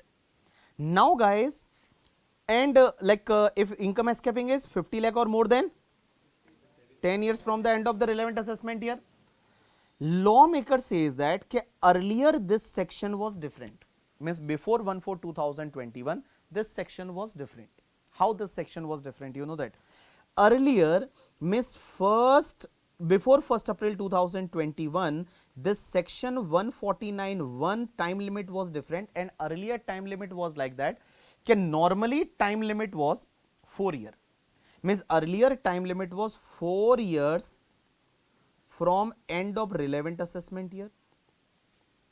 Earlier time limit was 4 years from the end of the relevant assessment year, and if income escaping was 1 lakh rupees or more, means 1 lakh rupees or more, then this time limit was 6 years from the end of the relevant assessment year. Means in simple word I can say that earlier your time limit was normally 4 years from the end of the relevant assessment year, and if your income escaping was 6 year, income escaping was 1 lakh rupees or more, then time limit was 6 years from the end of the relevant assessment year.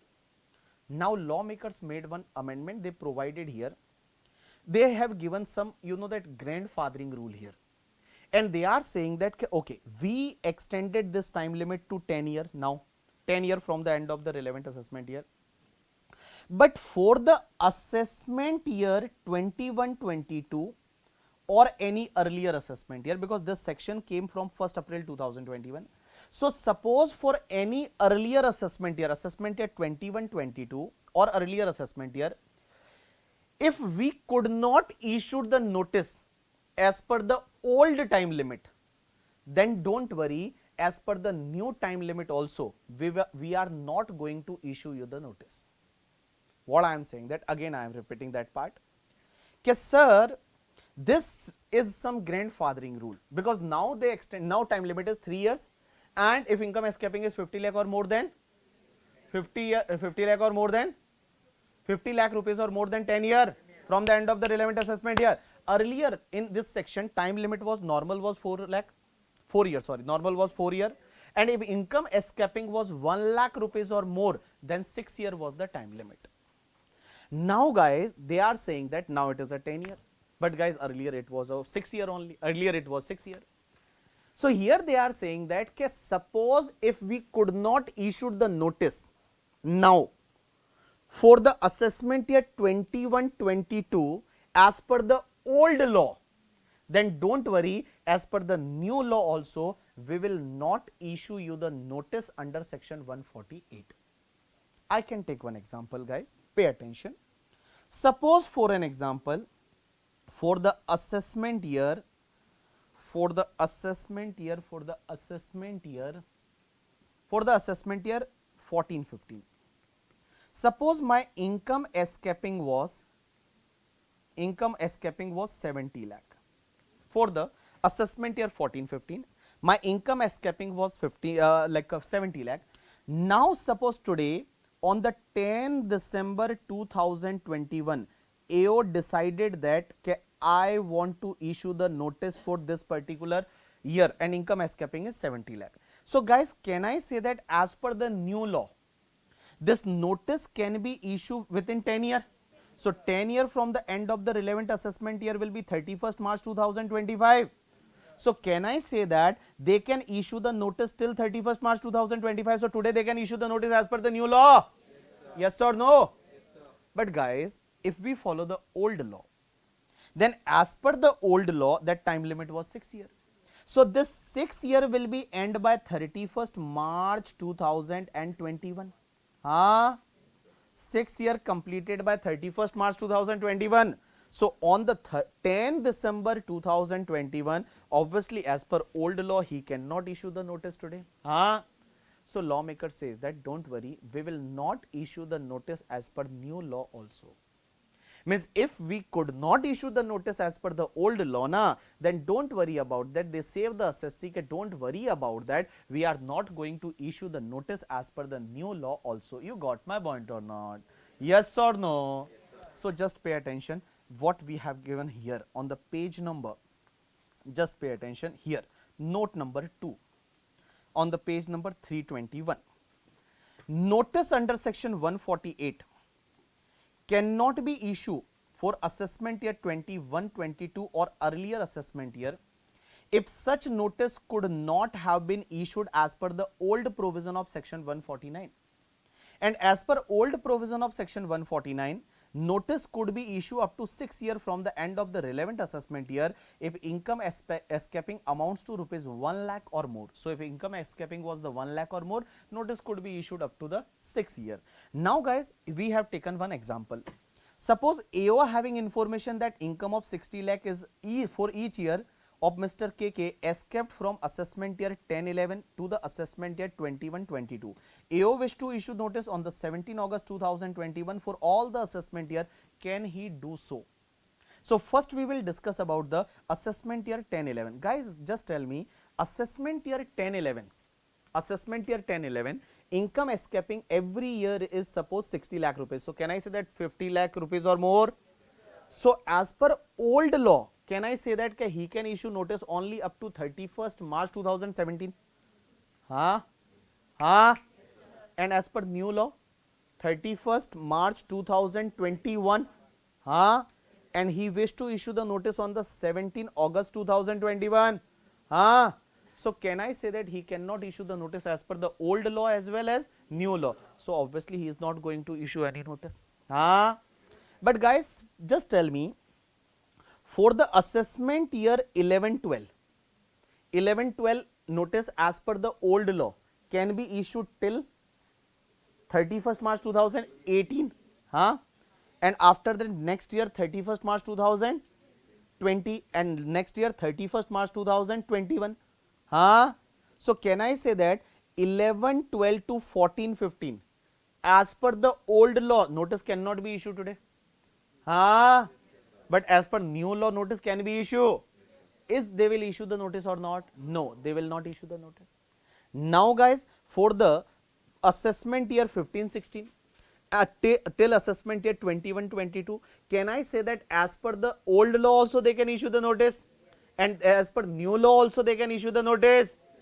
So obviously they can issue the notice. So assessment year 15-16 to assessment year 21-22 they will issue the notice. But guys, suppose for an example, instead of the income escaping, instead of the 60 lakh, that income escaping was the 20 lakh.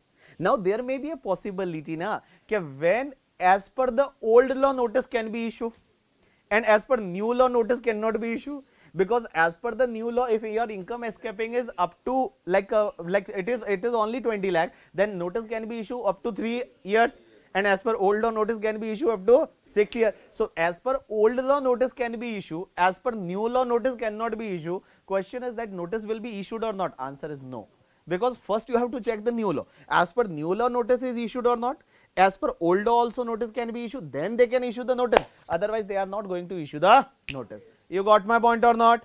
Two example is given, first table and second table, just read that. First table and second table, just read that.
Yes, people.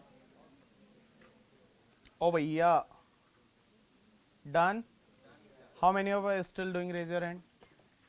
That table, both the table completed. Okay. Now, guys, there is one more proviso in section 149. There are lots of proviso. After that, also there are one more proviso. Now, first we will discuss this proviso, but not more relevant proviso. This proviso says that, very simple proviso, provided further that the provision of this subsection shall not apply in case where a notice under section 153A and 153C, read with section 153A, is required to be issued in relation to the search initiated under section 132 or books of accounts or other document or any asset requisite under section 132A on or before the 31st March 2021. Now, guys, this all provision are incorporated, this 147 and all, they have changed from the 1/4/2021. Sir, question is that if raid was conducted earlier, then what will happen?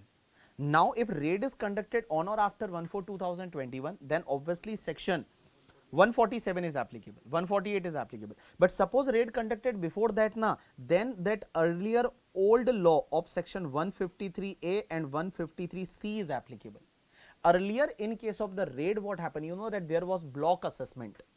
Earlier, in case of the raid, there was block assessment. You heard in your office also, block assessment means last 6-year assessment they conducted at a time. Last 6-year assessment they conducted at a time. That procedure was there. Now that is not there.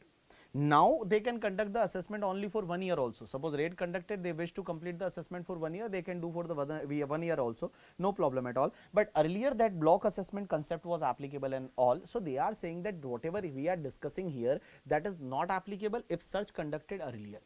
Means search conducted before 1/4/2021, then obviously your earlier section 153A, 153C is going to apply. This section 147, whatever we are discussing, that is not apply. Now after that there is a one more point, that is the provided that, one more proviso. And what this proviso says, that this proviso is very interesting. This proviso says that, okay guys, in this section we are discussing about section 149. 149 is a time limit. Time limit to issue the notice is 3 years from the end of the relevant assessment year, or if income escaping is 50 lakh or more than 10 years from the end of the relevant assessment year. Now guys, they are saying that this time limit will be increased. When it will be increased, pay attention, provided also that, first it is a bare act language, you will not be able to understand bare act language, but don't worry about that, we have prepared some, we have made some example for you, so don't worry about it. Provided also that for the purpose of computing the period of limitation as per this section, as per this section means that 3 year 10 year, 3 year 10 year for the issue of notice under section 148. 148 notice issue time limit is 3 year 10 year. So what they are saying, provided also that for the purpose of computing the period of limitation as per this section, the time or extended time allowed to assessee as per the show cause notice issued under clause number B of section 148A. 148A, you know that under section 148A they give you opportunity of being heard. Okay, we are having the information, okay, why we should not issue the notice under section 148. For that you should give the response, and they always give you the time, and minimum time can be a 7 days, maximum 30 days, it can be extended also. So whatever time they have allowed you na, or extended time is, suppose you ask for the extension, they have given you the extended time, in that case, or the period during which the proceeding under section 148A is stay by the order or injunction of any court shall be excluded.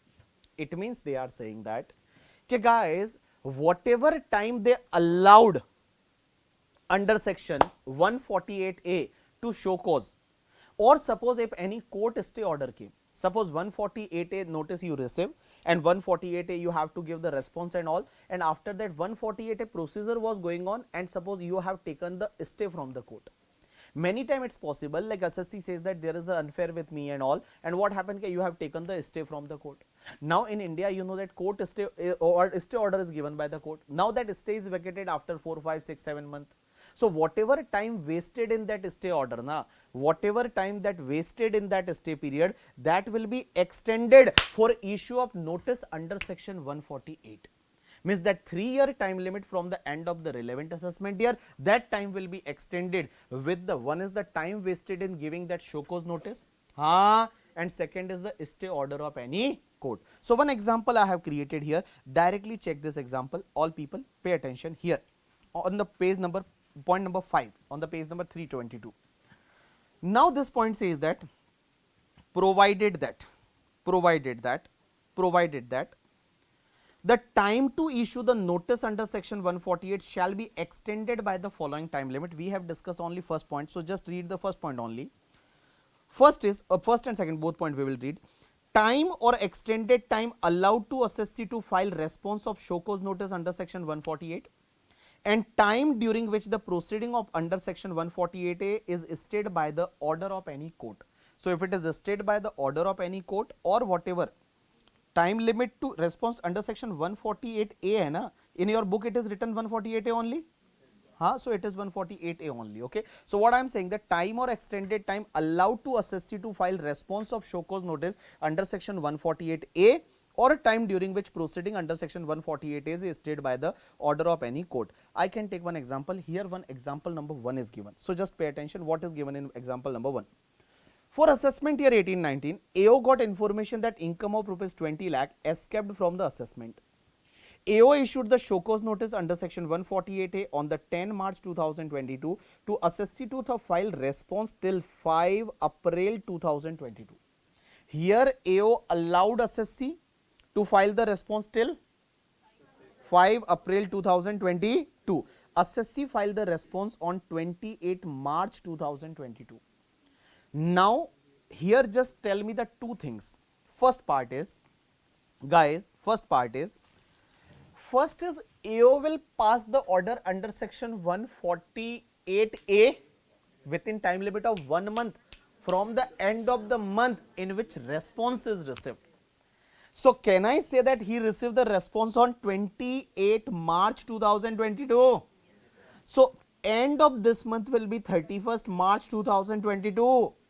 So 1 month will be the 30th April 2022. So can I say that here AO has to pass the order under section 148A is up to 30th April 2022? And one more point, guys, to issue the notice under section 148, time limit will be 3 years from the end of the relevant assessment year. Here your assessment year is 18-19. So 18-19 will be end by the 31st March 2019. And if you take the 3 years time limit, then 31st March 2022. Now whatever time allowed by AO to give the response, that time will be extended. So here AO gave the time of the from the which date? 10th March only. So he has given the time from the 10th March 2022 till 5th April 2022. Even he has filed the response on 28 March 2022, then also time will be extended till the 5th April 2022. So just calculate the days from the 10th March 2022 till the 5th April 2022. Can I say that here it is the 27 days? 27 days. How 27 days? 5 days of the April. And from 10 to 31st March. So total is a 27 days. So can I say that your original time limit was for issue of notice under section 148 was 31st March 2022. Just add the 27 days here. So can I say that till 27th April 2022 that AO will issue the notice under section 148, under section 148 along with the order under section 148A. Now order passing date was the 30th April 2022, but since he is having the time limit to issue the notice only till 27 April 2022, so can I say that till 27th April 2022 he will issue the order under section 148A along with the notice under section 148. Just read this last two lines. Just read this last two lines.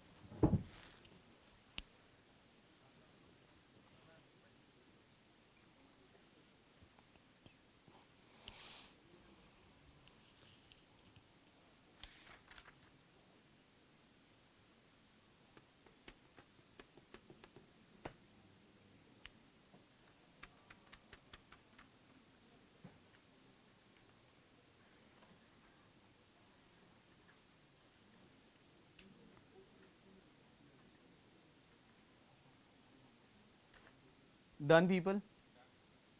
How many of us still eating? No, obviously. Done. Okay. Now last part. Last part. After that, this section is very easy. Last part. They are saying that in the next proviso, first we will read from the Bare Act. One more proviso is given here. And this proviso says that from here, all people pay attention. So first they mention that like whatever time lost at two places, one is giving the opportunity of being heard, time allowed or extended time, that should be added in 3-year and 10-year time limit, whatever. Now second, if there is any stay order of any court, that time should be added. Now guys, they are saying that after excluding this both the time, whatever we have discussed above, that both the time, after excluding that both the time, if assessing officer is not having the time limit of at least 7 days, to pass the order under section 148A, to pass the order under section 148A, then AO will get at least 7 days to pass the order under section 148A, and accordingly time limit of 148 will also be increased. Now what is this? I will take the example, don't worry about that, but just give the focus for only next 3 minutes. Within 3 minutes it will be like in your mind. So here, first we will read the law language. What law says that? Provided also that where immediately after excluding the period, means whatever period we have extended that, referred to in the immediate preceding proviso, the period of limitation available to the assessing officer for passing the order under clause number D of section 148A is less than 7 days. Such remaining period shall be extended to 7 days. Just right here, extended to 7 days. Days is not written. Extended to 7 days. And the period of limitation under this subsection shall also be deemed to be extended accordingly. Means under this section also time will be extended accordingly. Now what is the meaning of that? Here I have mentioned in the easy language. Just try to understand. Here point number 6. Point number 6. What point number 6 is that? If the AO is having the less than 7 days to pass the order under section 148A, then AO will get the time of 7 days to the pass order under section 148A, and time period to issue notice under section 148 shall also be increased accordingly. Now guys, just tell me one thing. What is the time limit to pass the order under section 148A? Can I say that 1 month from the end of the month in which assessee responded? Or suppose assessee not responded, then time expire from the end of that month within 1 month. Now just focus to this example. Just focus to this example. Don't look here and there. Just focus to this example. Everything you will be able to understand. Pay attention. Pay attention. For assessment year 18-19, AO got the information that income of rupees 20 lakh escaped from assessment. So AO have information that income of 20 lakh is escaped from assessment. AO issued the show cause notice under section 148A. On 10th March 2022, the assessee to file the response till 5th April 2022. Now what happened? Assessee filed directly writ petition to High Court against the notice under section 148A on the 6th April 2022, and High Court stayed the proceeding under section 148A on 6th April 2022, and such stay is vacated by High Court on the 16th July 2022. Now just try to understand one thing. Whatever, like in whatever sequence I am following, just follow that. Tell me, income escaping is a 20 lakh. So can I say that 148 notice can be issued till 31st March 2022? Now one more point. Whatever time lost in giving opportunity of being heard, can I say that that time will be extended? So here he has given that opportunity on the 10 March 2022. So till 10 March 2022, and he has given the time till 5th April 2022. So can I say that 27 days should be added? So first I will add here 27 days. Now guys, what happened? He went to the High Court, and High Court has given the stay order. And this stay order is given on the 6th April 2022. So can I say that 6th April 2022 and stay order vacated on the 17th June 2022? Can I say that this time will also be extended? So can I say that 6th April 2022, if you count, so just skip the 5 days. So can I say that 25 days of the April? After that 30th day, 25 days of April, 31 days of the 31 days of the May and 17 days of the June. What is the total amount period? Huh? So can I say that here 73 days also extended? Huh, guys? Huh? Huh? Now tell me one thing. When High Court has given the stay on 148A procedure, then can I say that till the High Court stay order is vacated, till that time AO is not able to pass the 148A order? Huh? Now what we have mentioned that 148A order has to be passed within 1 month from the end of the month in which assessee responded, or time limit to assessee respond is expired. Assessee not responded, assessee time limit is expired on the, can I say that 5th April 2022? So if I take the 5th April 2022, then April end and after that 1 month, that will be the 31st May 2022. But guys, 31st May 2022 is already went into the stay period only. So lawmaker says that here stay is vacated on the 17th June 2022. So on this date, can I say that 148A order passing time limit is already expired? As AO will get the 7 days to pass the order under section 148A. AO will get the 7 days to pass the order under section 148A. So in simple word, I can say that here AO is going to get the 7 days. So just skip the 17 June, 18, 19, 20, 21, 22, 23 and 24th June. So till 24th June 2022, AO will pass the order under section 148A, and this 7 days will be increased for calculating the time limit of section 148. Means this 7 days will also be added here, and now whatever will be the time limit till that time they can issue the notice under section 148. You got my point or not? Arey, tell me yes or no? Yes or no? Whatever given on this particular part, just read that.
Yes, people. Done? Just say done. Now guys, here in this particular section, what is the remaining part? Remaining part is only let everything is completed. Now only remaining part is one explanation is given. Now and this explanation says that if income escaping is 50 lakh or more, then only that they can issue the notice up to 10 assessment year, guys. But here question is that what is the meaning of income escaping means any income which is in the form of the asset. Means suppose for an example you sold some property and that property related capital gain, or suppose if you have some income and that is like you deposited in the FD, and also what they have mentioned here, all people just pay attention. Explanation: for the purpose of clause number B of this section, assets shall include immovable property being land, building or both, shared security, loan, advances, deposit in the bank. But they have given the, you know that they use the inclusive definition. Asset means inclusive, include means inclusive definition, it means other asset can also be included. For your examination just you have to remember that here if it is a income escaping they can do that, and here whenever like any notice is required under the provision of subsection 1, as the issue of notice shall be subject to the provision of section 151, means higher authority approval should be taken. After that one note is given, that is note number 7. 7 says that notice under section 148 can be issued beyond 3 years only if the income escaping of the relevant assessment year is 50 lakh rupees or more, and if it is represented in the form of asset 50 lakh or more, and if it is represented in form of the asset. As per explanation, assets shall include the immovable property or immovable property being land, building or both, or share and security, loan and advances, deposit in the bank account, etc., etc. But no, they have not given etc., etc. here, but they use the word inclusive. Since the asset definition is inclusive, so we can say that the even income escaping in any other form of asset also can also be assessed or reassessed in this particular section. So that is the completion of one part. Only one note is pending, that is here on the page number here only, that is note number 4 and third. Fourth note says that as per second proviso to section 149(1), if search or requisition made before 1/4/2021, then assessment shall be governed by section 153A and not by 147, that we already discussed that if raid conducted earlier. Now guys, you know that I just explain you one specific part here in this table. Okay, if notice could not be issued as per the old provision, then notice cannot be issued as per the new provision also. But this particular part is applicable only in case of the like 147, it means like it is not applicable in case of raid cases, because what happened earlier, that raid cases assessment was used to be completed under section 153A, and for 153A time limit to complete the assessment and all, time limit to issue the notice and all, that was given under section 153B and all. Means time limit was given under section 153B, 153A and all. Means in simple word I can say that this 149(1), that old 149(1) is not applicable in case of raid cases. Earlier it was not applicable in case of the raid cases, now it is applicable in case of raid cases. So in simple word I can say that like whatever we have discussed now, as per the old provision if notice cannot be issued, then obviously as per the new provision they cannot cannot issue the notice. So this particular segment is not applicable for the raid cases, because for raid cases earlier section 149(1) was not applicable. For raid cases 153A was applicable, and in 153A only they have given the time limit and all, and in 153A there was time limit for 10 years. In 153A there was a time limit of the 10 years. So in cases of the raid cases they can issue the notice up to the 10 years also, no problem at all. So here one note is given, if you not remember then also it is okay, just pay attention. Provided that provision discussed in point number 2, that table and all, shall not apply in case of the search and requisition cases, as the time limit for old section 149(1) was not applicable for search and requisition cases before 1/4/2021. Search requisition cases assessment and time limit was governed by section 153A only. It means first proviso to section 149(1) not apply in case of the search and requisition cases. This is the completion till section 149. Now some part is pending, still some part is pending. We will discuss that part, and here question is sir, we have completed the section, all people pay attention, before break we will complete this section, just pay attention. We have discussed that section 147, 148, 148A, 149 and 151, this much already completed. Sir, time limit given under section 149 was for the issue of notice. Issue of notice only, na? Was for the issue of notice only, na? Or for the completion of assessment? No, it was for the issue of notice. Now there will be one doubt in your mind. Okay, sir, till what date they will complete the assessment? Because issue of notice, notice is already issued and all. Now procedure is started, but till what time they will complete the assessment? Because notice issue time limit given in 149, and that time limit is 3 years and 10 years from the end of the relevant assessment year. But that is for the issue of notice, means initiation of assessment. But sir, till what time they will complete the assessment? Guys, assessment completion time limit is given under section 153(2). And 153(2) says that 147 assessment has to be completed within 12 months from the end of the financial year in which notice under section 148 was served. Here time limit is given, and here they use the word serve. What they are saying that assessment under section 147 shall be completed within 1 year, means 12 months from the end of the financial year in which notice under section 148 was served. So suppose for an example, notice serve in the current year, so end of that year, and after that just take the 12-month period. So within 12-month period they will complete the assessment under section 147. So in simple word I can say that 147 assessment can be completed within 12 months from the end of the financial year in which notice under section 148 was. They are so intelligent. How intelligent, you know that? Because 149 time limit was given for the notice issued, and that time limit is 3 year, 10 year and 3 year, 10 year time limit. Now guys, for an example, Vijay Mallya is not trackable. They cannot track the Vijay Mallya. So they issued the notice. So they issued the notice in the time limit. Now they cannot they cannot track that. After some time, suppose Vijay Mallya came to India, they served the notice. So it is a valid or invalid? Valid. Valid. Now if they serve the notice, so assessment they will complete within 1 year from the end of the financial year in which notice was served. 1 year from the end of the financial year in which notice was served. Because if they issued the here word like issue, then they may be in the trouble. That's why they are saying that assessment under section 147 will be completed within 1 year or 12 months from the end of the financial year in which notice under section 148 was served. You got my point or not? Yes. Now one more point, we are discussing section 152. All people pay attention. Section 152, subsection 1 is very simple.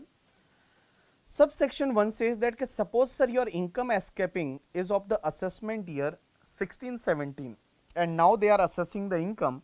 So question is that tax rate of which year will apply? That year tax rate or current year tax rate? That year tax rate or current year tax rate? Right answer is that year tax rate. It means respective year tax rate will apply. Respective year tax rate will apply. Respective year tax rate will apply. Now one more point, and that is an interesting section, 152(2). All people pay attention.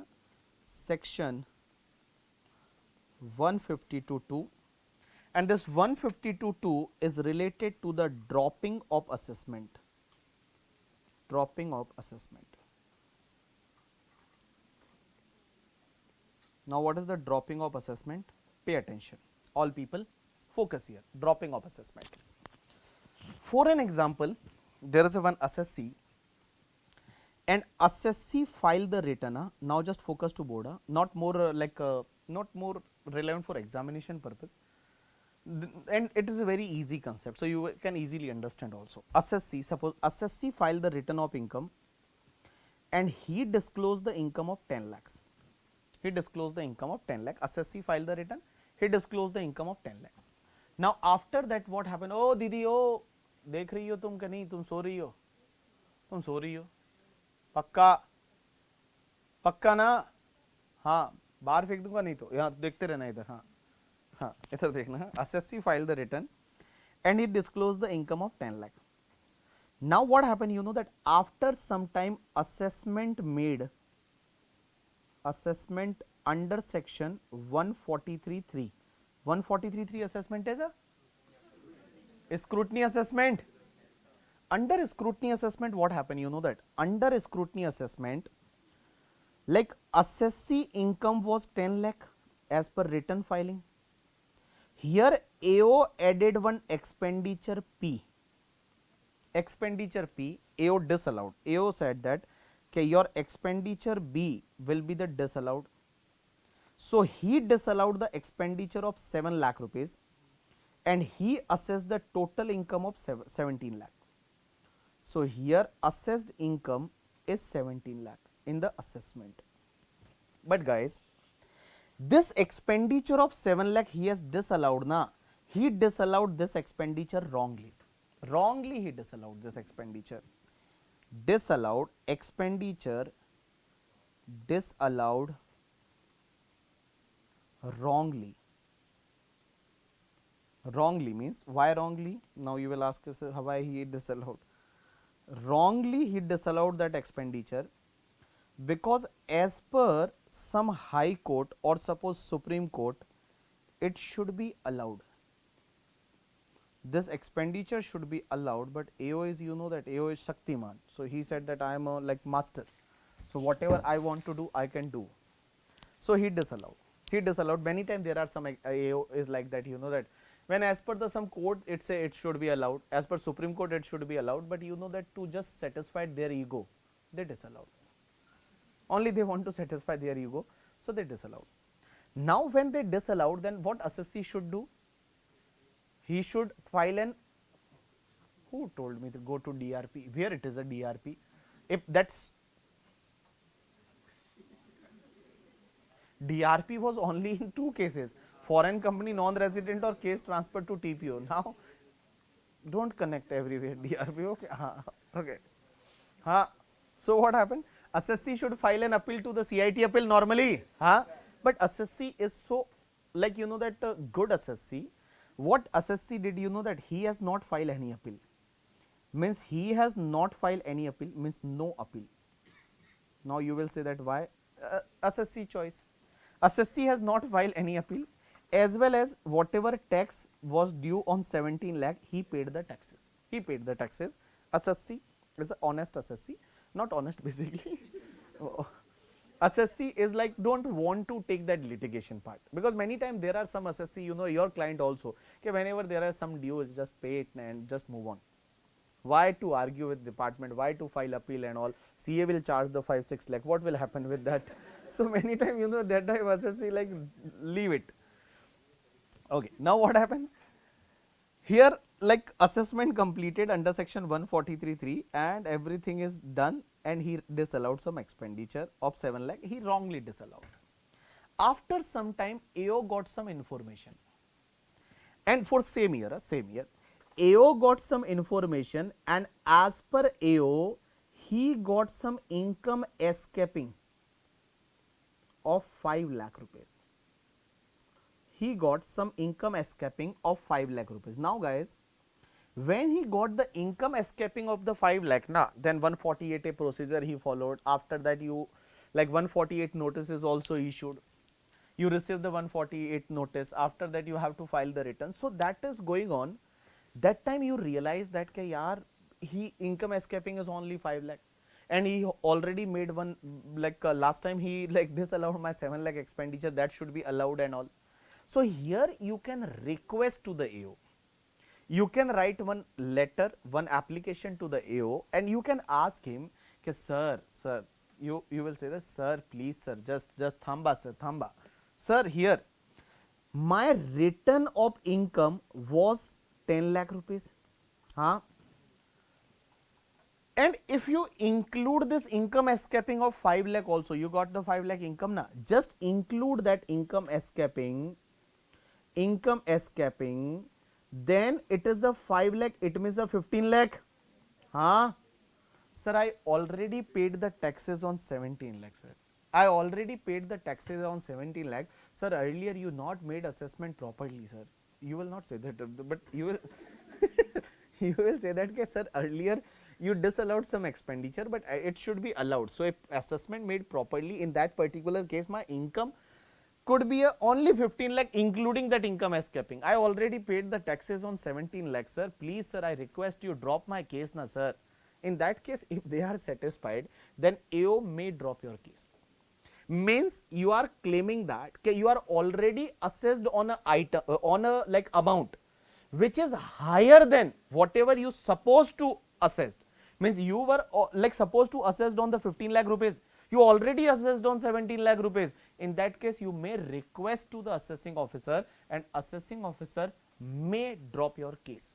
So in this particular case, I can say that in this particular case, AO may drop assessment. Drop means stop. He will stop the assessment. It's okay, no problem. Your application is accepted. He will drop the assessment. He will not complete the assessment under section 147. But suppose for an example, he got the income escaping of 9 lakh. Then what will happen? He got the income escaping of 9 lakh rupees. In that case, dropping is not possible. He will not drop the assessment. He will complete the assessment under section 147. And how he will complete the assessment? You know that. First, he will take your return of income. And your return of income was 10 lakh rupees. After that, he will take your income escaping. Income escaping is 9 lakh. And question is that whatever he disallowed earlier, is he will allow here? Answer is no. Again, he will add the expenditure P here. Expenditure P of 7 lakh. And he will assess your income. He will assess your income of rupees 26 lakh. He will assess your income of rupees 26 lakh. He will assess your income of rupees 26 lakh. He will say that your income is 26 lakh.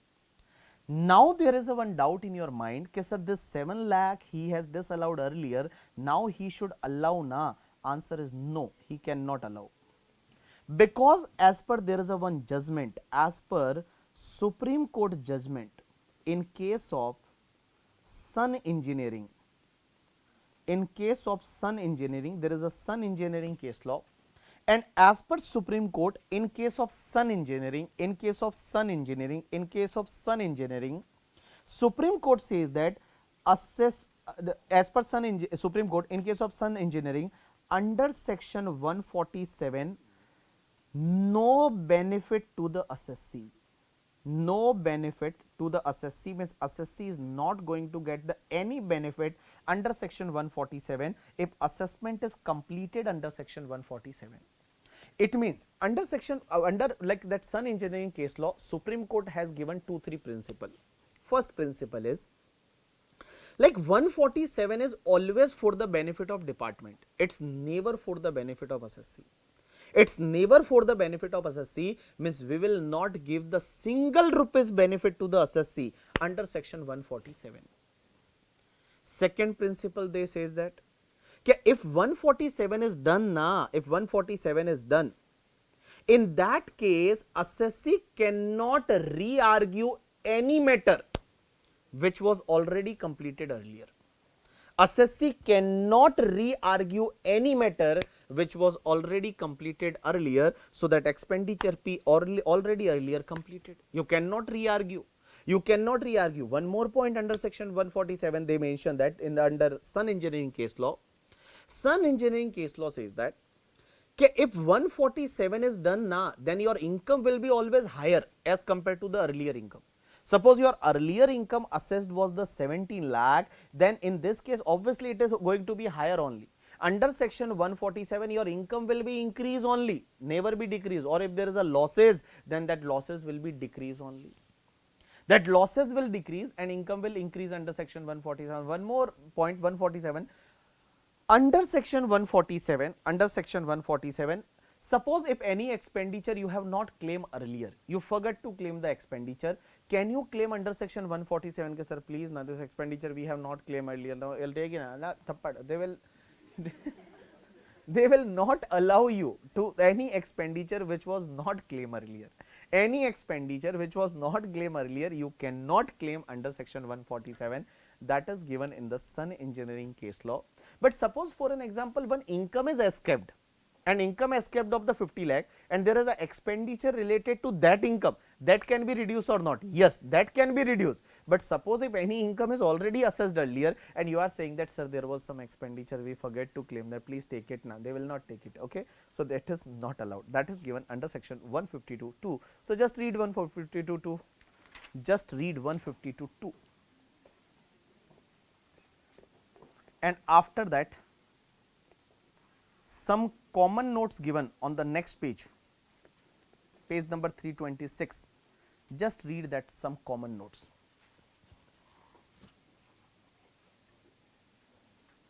Some common notes given on the page number 326. Just read that.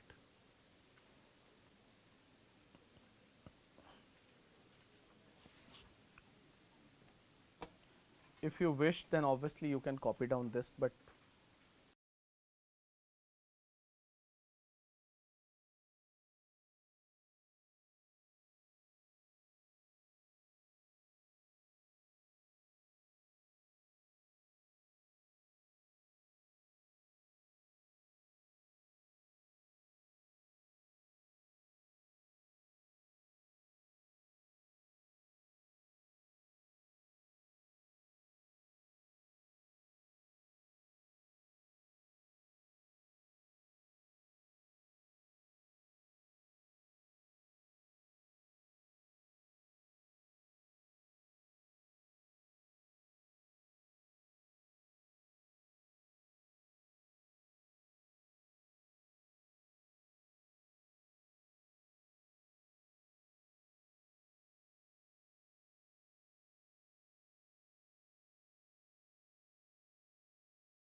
Yes, say. 17 पे tax पे कर दिया तो guys what will happen here, what ever tax will be on the 26 ना, minus whatever tax you already paid on 17, remaining tax you have to pay, not again on 26 lakh. Obviously it's not possible. Only on the remaining amount you have to pay the tax, because on 26 lakh whatever tax you will calculate, out of that you already paid the taxes on the 17 lakh. So remaining amount you have to pay now. Okay, done. Last section of this particular series. So we have completed all the section. Now last section is section 150. Say 150. Say 150. 150. Last section. Say last section. Now this section says that, all people pay attention. ओ भैया आप क्या बातें करते हो, मुझे समझ में नहीं आता, फिर मैं बोलूंगा वो आपको समझ में नहीं आएगा. हाँ, ये पता नहीं है, लोग पता नहीं क्या बातें करते रहते हैं. दो तीन लोग हैं इधर वाले, ठीक है, वो दो तीन लोग पीछे बैठे हैं. वो ये जो अमल है ये तो ऐसे बैठता है जैसे किंग है करके केरला का. हाँ हाँ, अच्छा, यू आर वेरी क्वाइट, यू कुछ भी बोलता है थप्पड़ खाएगा. हाँ हाँ, तो don't talk more na. If you have any doubt then you can directly ask me कि sir we have this doubt, just explain that, I will explain you na. Huh? I am here for that only. Okay, so all people pay attention. 150. Hey guys, just tell me na, what was the time limit to issue the notice under section 148? 3 years or 10 years from the end of the relevant. But guys, section 150 says that in the one case, there is one exceptional case where they will get the unlimited time limit, means after 50 years also, after 70 years also, after 150 years also. So they can issue the notice after 150 years also. Okay, your income was escaped for assessment year 80 to 83. So like 80 to 83 or 1880 to 83 also they can ask. So question is that when this is applied, pay attention. This is very simple case. Okay, what happened? Okay, suppose in case of any other assessee, say any other assessee. Today, if there is any judgment of any CIT appeal or ITET or a High Court or Supreme Court judgment is came na, and due to the judgment, if income of any other person is escaped, then lawmaker says that other person assessment can be open now also, means other person can notice can be issued at unlimited time. This is applicable only when income has to excluded from one assessee and included in another assessee, or excluded the income from the one assessment year and included in the another assessment year in case of same assessee. I can take one example, you will able to understand, don't worry, pay attention. One assessee name is suppose Neeta Ambani. Now what happened in case of the Neeta Ambani, there was one assessment for the assessment year suppose 5-6, one assessment for the assessment year 5-6, and for 5-6 suppose assessment made under section 143(3), scrutiny assessment was made, and that assessment made on 19 July 2007. So on 19 July 2007 they made the assessment under section 143(3) for the Neeta Ambani for assessment year 5-6, assessment made on this date under this section, and they have included some income of the 20 lakh in hands of the Neeta Ambani. Assessment was done. Now Neeta Ambani was not satisfied with this assessment, so Neeta Ambani filed the appeal to the CIT appeal. After that case referred to the ITET. Now suppose today ITET gave the judgment on the 19 Feb 2022. On the 19 Feb 2022, ITET gave the judgment, and ITET says that whatever 20 lakh was included in hands of Neeta Ambani na, that was not an income of Neeta Ambani. That was the income of the Mukesh Ambani. That was income of Mukesh Ambani, and that income belongs to the assessment year 3-4. That income belongs to the assessment year 3-4. that is judgment is given by ITET. So ITET says that on 19 Feb 2022, just focus here only for 2 minutes, it will get over. On the 19 Feb 2022, ITET has given the judgment that this income of 20 lakh was not a income of the Nita Ambani, it is the income of Mukesh Ambani for the assessment at 3-4. Now question is that AO wants to issue the notice. AO wants to issue the notice on 19 Feb 2022 to the Mukesh Ambani for income escaping of assessment year 3-4. Question is that can he issue on this date or not? Answer is yes. Unlimited time limit. Means suppose in any other case, if there is a CIT appeal, ITET, High Court, Supreme Court judgment or any other like court judgment, and due to that income is escaped, in that case, due to that judgment, you can issue the notice today also. You can issue the notice under section 148 today also. You can issue the notice under section 148 today also. Means after it is like after approx 18 years, they can issue the notice. Answer is yes. But there is a one restriction. Restriction is that 1 minute, just focus here, 1 minute only. Lawmaker says that yes, AO will get the unlimited time limit benefit. But AO will enjoy the unlimited time limit only if a order which was subject matter of appeal, means a order, any order which was subject matter of appeal, and in that order case a judgment is given by the ITET or CIT appeal or High Court and all. If that order was passed by AO on any date, on that date if AO could issue the notice to Mukesh Ambani, then today also AO can issue the notice to Mukesh Ambani, otherwise he cannot issue the notice to Mukesh Ambani. Again explaining you, just pay attention what I am saying, that order subject matter of appeal. Now guys, in this particular case, that appeal was pending in case of the Nita Ambani, and Nita Ambani, in case of Nita Ambani, assessment under section 143(3) was made. So that order was passed by AO on 19 July 2007. So question is that on 19 July 2007 can AO eligible to issue the notice to Mukesh Ambani for assessment year 3-4 or not? Earlier time limit was 6 years for an example. So guys, can I say that to Mukesh Ambani notice can be issued till 31st March 2010?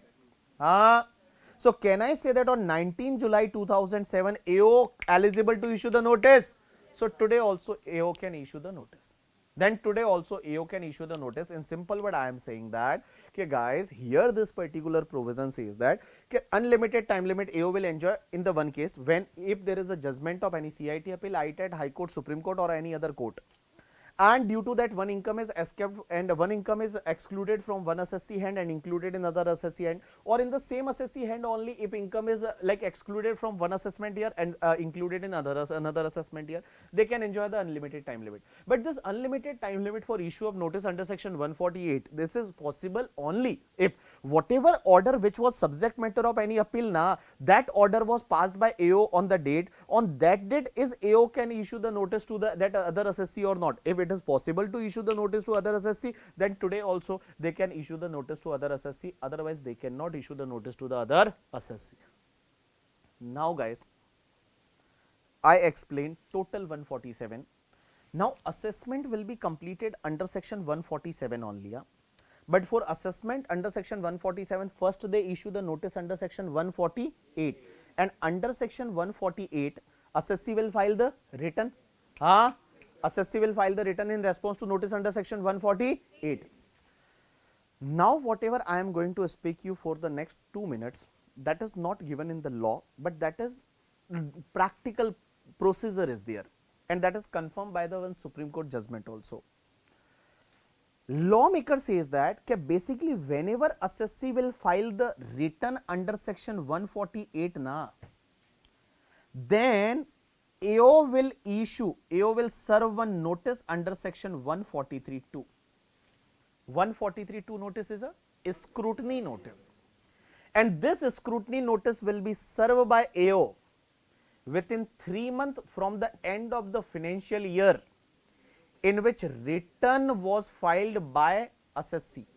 Means when assessee filed the return under section 148, then from that year end within 3 months he will issue the scrutiny, he will serve the scrutiny notice under section 143(2).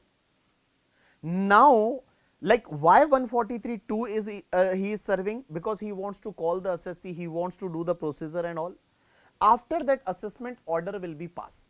And guys, if you have like seen assessment order under section 147 now, then always remember that that order is on you know that on the top of the order what was written always, order under section 143(3) read with section 147. So if you check any 147 order na, if any there is any order in your office, 147 is done in case of any assessee na, then always on the top of the order it is written that this is the assessment order under section 143(3) read with section 147. So basically assessment order will be passed under section 143(3) read with section 147. That is the practical procedure is there. So what is the practical procedure? Practical procedure says that suppose if you file the return under section 148, then from the end of that financial year within 3 months they will serve you the notice under section 143(2), and after that they will complete the assessment. Now there is a one Supreme Court judgment that sir, assessee has not filed, assessee filed the return under section 148 and AO has not issued the notice, not served the notice under section 143(2). So assessment is valid or invalid? They are saying that invalid. Here it is a mandatory, as per one Supreme Court judgment they said that if assessee filed the return under section 148 na, then AO is bound to serve the notice under section 143(2). So whatever given on the page number 324, just first read that, and after that point number 5 is given on the page number 327. Point number 5 is given on the page number 327. Just do that. That is the completion of this part. That is the completion of your 147 total series. After that, we will start with some other part after your break. So first read section 150 given on page number 324. After that, just read the whatever given in the point number 5 on the page number 327, and also you can do that sum is given, one example is given on the page number 325 and 326, that also you can do. After that, just take the lunch break, and after lunch break we will start with the next part. Thanks a lot people.